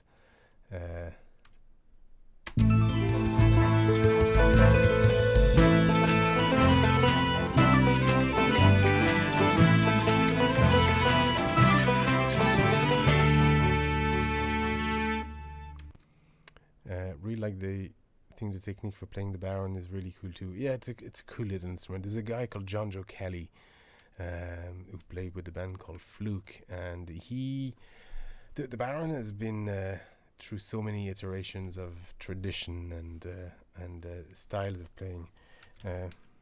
Is there anything on YouTube we could have a look at it? The Baron, yeah. Oh my God, John Joe Kelly. Well, there you go.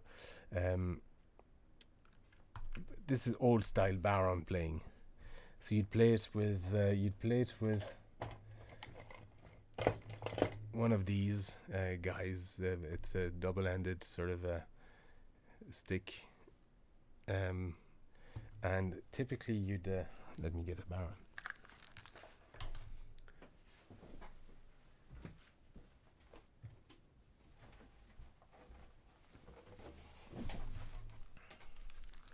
This is a modern Baron. I have an old style Baron that I use every now and then when I need that sound. But the picture, it's exactly as the picture you see. You'd have that crossbar just to hold the frame together. And this is a much better build, and you have that inside. You have that ring of brass ring, and you have these tuning pegs, just equally spaced.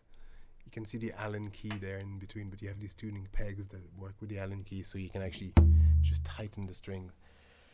Otherwise, you'd have to pull on the bar. But the way you play it is you put your hand here and just use that hand to tighten the skin and get a different tone. So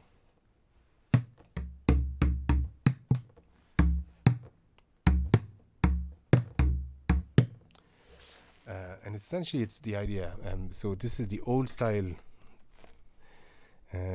Baron playing. I see.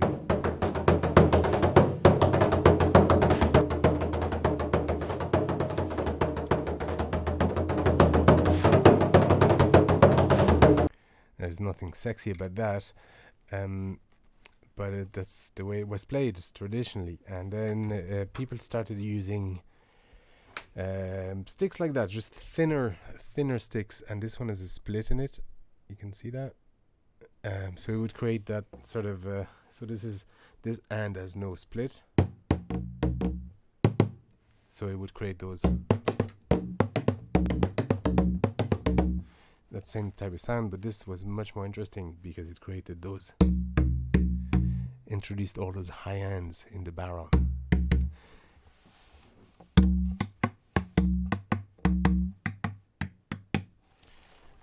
Really, really cool. And then this guy called, it wasn't him. People started using a brush, or in this case, these are chopsticks, just tied together in a bunch with some heat shrink. There you go. And again, it creates all those high-end and brushy sounds. But it separates the low ends from the high ends. It was a really clever thing to do. Whoever discovered that, I think it just came from drumming in general. But those now those low ends and high ends were played at the same time. There's very little middle ends. But now they were very separated, so they started sounding just absolutely beautiful.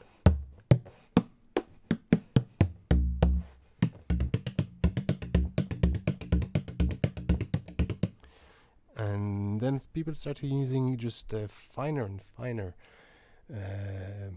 just pieces of stick just to get those high ends up.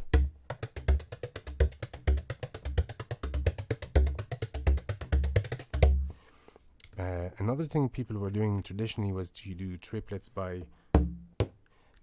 bouncing the top part of the, you can see on the camera, the top part of the stick.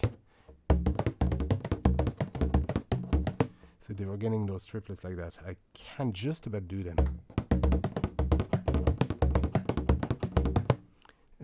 But then people started using those stick. They realized that it was much more effective to do triplets by just speeding up with your hand.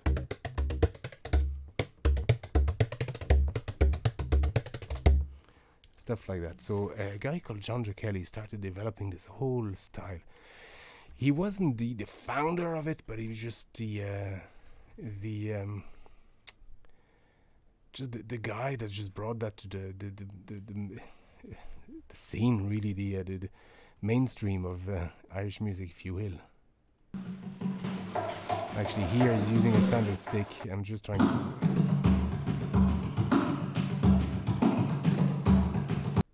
But he started using all these kind of just funny offbeat patterns and things like that on the baron. I need to find something with this one where he uses that brush. He uses a stick more and more these days. Well,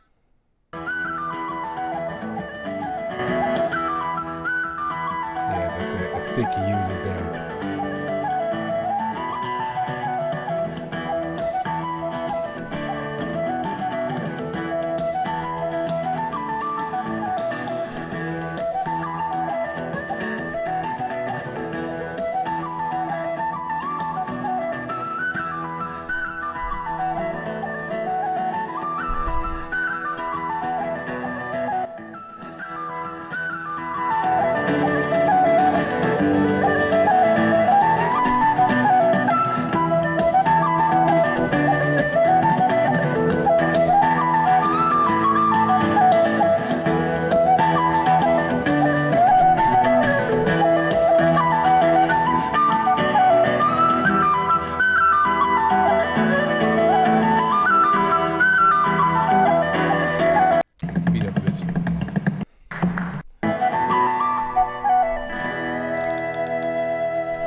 Can use the striplets. I use the striplets as well.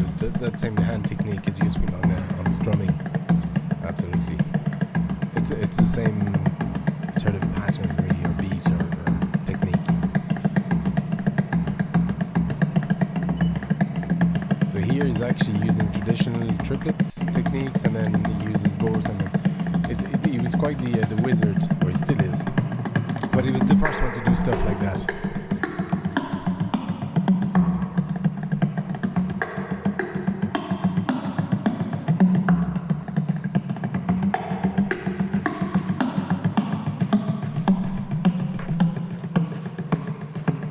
I won't play the whole thing, but he's quite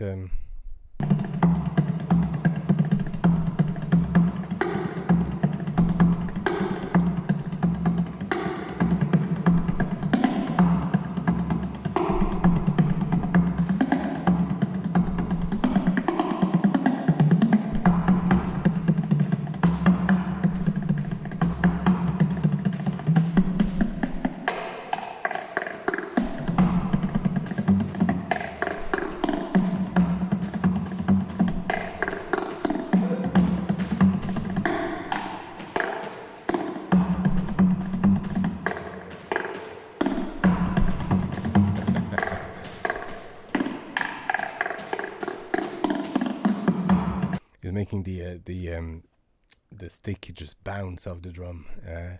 But he brought in a lot of standard drumming techniques to the baron and that kind of stuff, and it just worked really, really well, and just made Irish music like that a lot more dynamic. Here,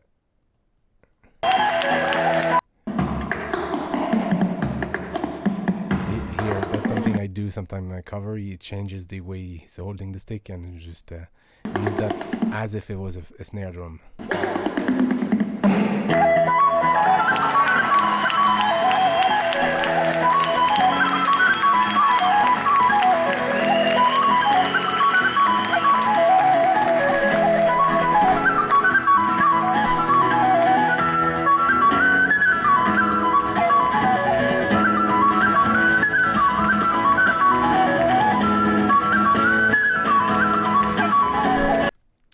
You get the idea.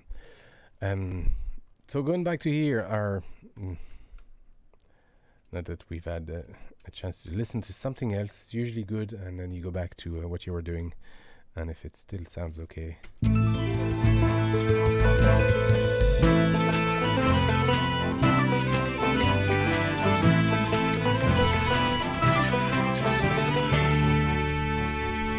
I think we've lost the table stomping sound.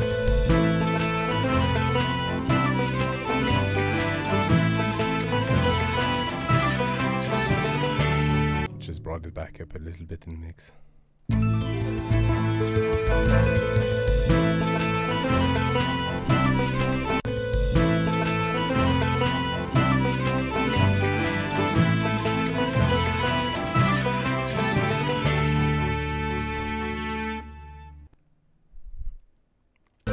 I think that's it. I think that's what I'm gonna send them back.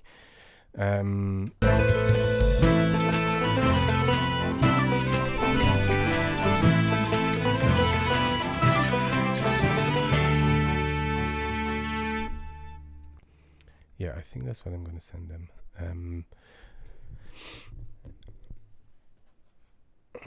Maybe with the note. I think cutting out the Baron altogether was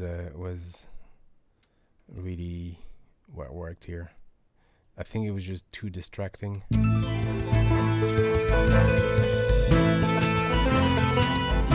can hear it. You can hear it there, and it is actually a distraction.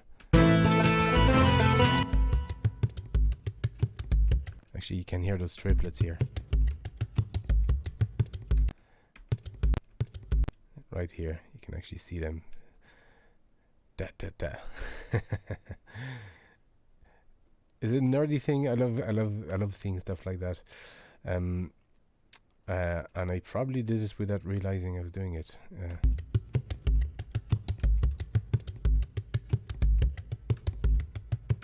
My Baron is really cool because it was made by my friend Steve Foreman in California.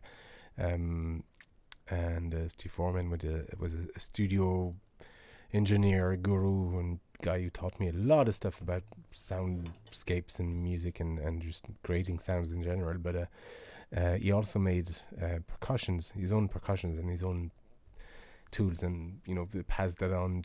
That kind of interest to me. But he made this Baron, but he recognized the Baron probably lacked in a lot of low ends in that sense, so he sourced thicker skins from goats, thicker goat skins, because a lot of the skin would be very thin on the Baron, and he actually sourced a very, very thick skin for it, actually thicker than a djembe skin, and it works really well because it has all these super, super beautiful low ends.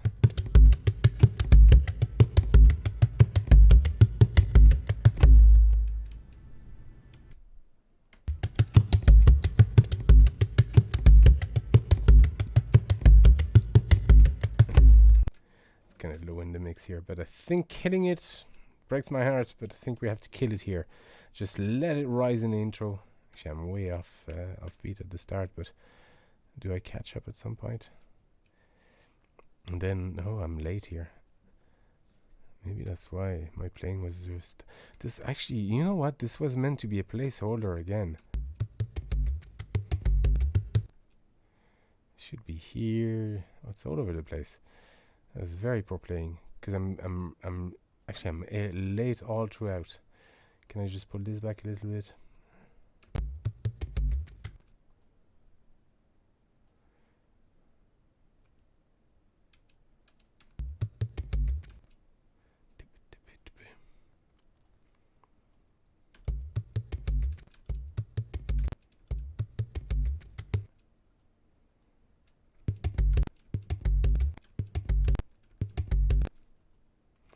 No, I was okay here. Do you know, it isn't a problem during the intro. In fact, it's slightly...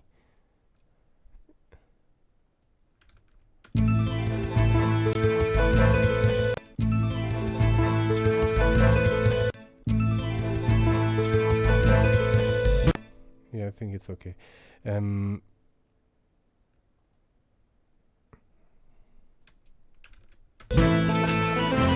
Yeah, let's kill it here. American goats, Californian goats. They were. That's actually what they were.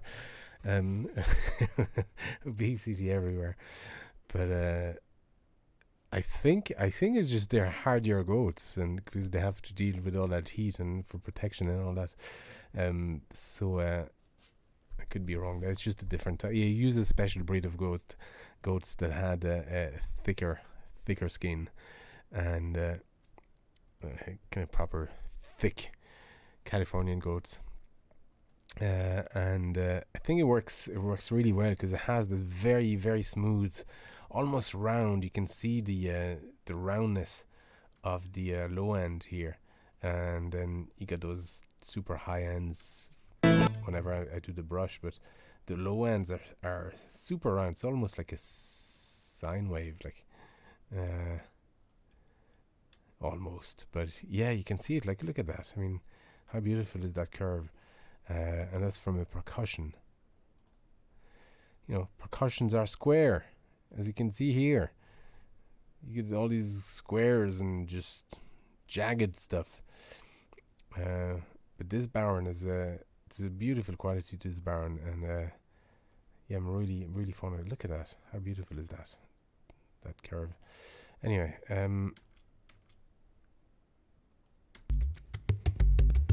you can hear it, the roundness altogether. It's got this beautiful bounce to it. Yeah, thick, nice and thick sound. But it's got that bounce, boom. Sorry.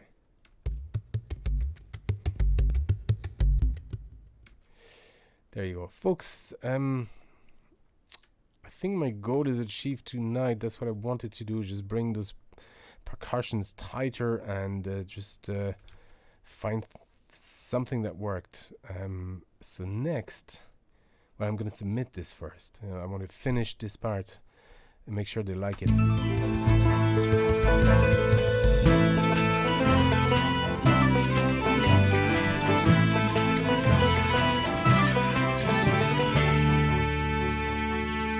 Can sort of hear that stomp, so I'm gonna send that to them. Just say it's tighter percussions, and then maybe just give them the option to remove them altogether. But I only want to send one, and then I'm gonna start working on. So not tonight, but because it's 12 o'clock already. But I think on this guy.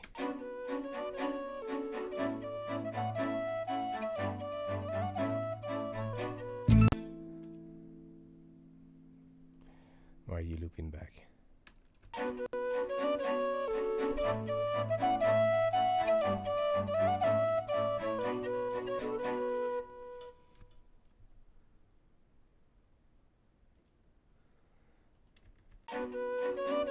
Yeah, I start working on this. Oh, Vampire, are you just in, or have you been lurking in the shadows for a while like a proper Vampire? So should I be microscoping my sound files to peep the curves? Whatever you're into, man, but I'm into it. That's what I check. This is a flute. There you go. I can show you something cool about the banjo here. Where's me banjo? Because a lot of people, is it visible on this? When I started doing this, a lot of people said, "Oh, it's really cool. The banjo sort of suits that 8-bit sound." And if you look at this is the curve of the banjo. So if you look at here, what we have is pretty much a sawtooth wave with some imperfection, but this is sawtooth sort of a thing going on. It's got a not on all of them, but it's a lot more sawtooth than syn waves, and there's a few instances where maybe not here, maybe not in this recording, probably, but here you can actually see the steepness of the attack and the how the release is much smoother. It's typical sawtooth kind of stuff. So here we got probably harmonics kicking in from another string resonating and just affecting that second vibration here. But so yeah, I think that's why people were saying that the banjo sort of suited those 8-bit sounds well, because it sort of sounded sawtoothy, and typically in the leads on the NES, for instance, you'd use a sawtooth wave or a triangle wave, because it was much more aggressive and it just fitted those leads perfectly. Like a bass, you'd use a sin waves. For chords, you'd use a square wave, that kind of stuff. Not always, and this counter example, but I think here you can actually clearly see like this proper clear sawtooth sort of scenario. This actually looks like a shark tooth. But yeah, so there you go. And then here, what is that? That's the flute. Yeah, the flute is much rounder. It's proper, almost a sin wave, although it's got a sharp peak, but the regularity of it is just I love looking at stuff like that. And why some instruments work better for some section than others is I've actually looked at those waves and going, okay, this is better for this is better for that. And so sometimes, especially in the early days, I would record the lead on a variety of instruments, and then just try in the mix, see what worked best. And it's not interesting. This actually looks more like a square wave. I probably just saturated the instrument in a way. I take that back. We got all sort of funny shapes. But so I would record the lead on a variety of instruments and see what worked best. And typically, I'd find that some instruments work better to replicate a certain type of wave, especially on NES. It was very clear cut on the NES, because each channel had a different type of a wave it could do. So I do stuff like that, and it's only when I started looking, okay, why is this working better? So maybe after 6 months of doing the channel, or maybe more after a year of just trying that, and I was going, why is this working? Why is this not working? And I started looking at the waveform and going, okay, cool. This is what works for that. This is what replicates those sawtooth waves, or sin waves, or square waves. Like the low end of the banjo would actually just round off the top like that, but instead of, where is the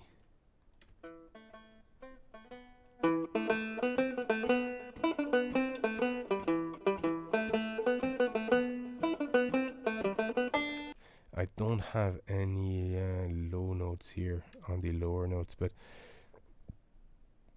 I think that's the lowest notes. It's not even close here, but it would round off the peak, and because it was such a sharp rise, it would create almost those square waves. So I was like, oh yeah, I'm gonna use those for bass, because they were like sort of rounded square waves, a bit more aggressive than sin waves used for bass sometimes, not always, but so I'd use the banjo for bass, and double that with the U bass when it started. You see here, you see what I mean? It just starts as it looks like it's going to be a sawtooth. It would expand here, but it just cuts off here, right here, and it just flattens at the top. So it becomes like a half a sawtooth, half square wave. Actually, you have that here in the flute. Interesting, but so yeah, it was just making this observation and just going, okay, what works for what. It took a while, but it's a lot of just paying attention to details. A lot of people like to say, oh, it fits the banjo. That tune fits the banjo perfectly, and it's actually the other way around. It's just I make those instruments fit the tune, the original tune, so it doesn't sound out of place. Yeah. But anyway, folks, I think I'm done for the night, and I'm starting to ramble.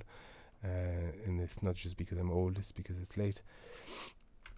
I'm going to save that. I'm going to render it tomorrow and send that to them. And then after that, I think the next stream, I'll probably start working on this.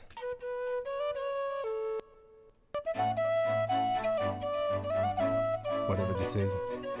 Is this my harp?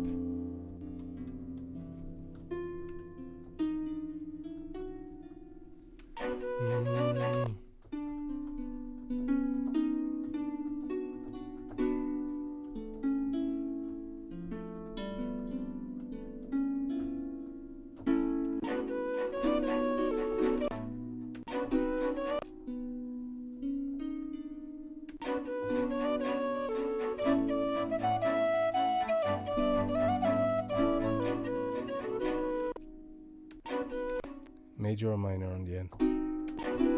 No, me.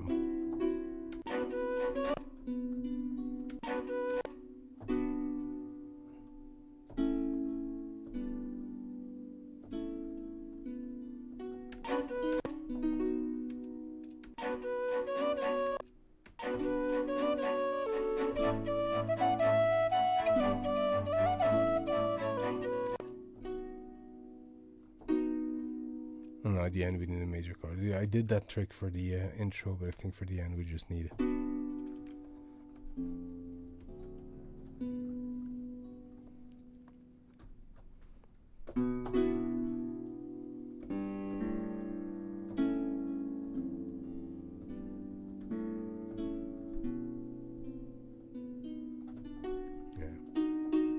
That won't work.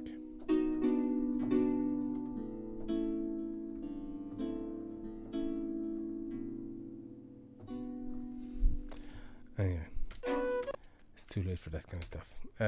Folks, thank you very much. Leo, thanks for staying, dude. Really appreciate that. Thanks for all the comments. Vampire, thanks for your valuable input. Just do it. Can't find any virgins in this chat. For fuck's sakes, dude.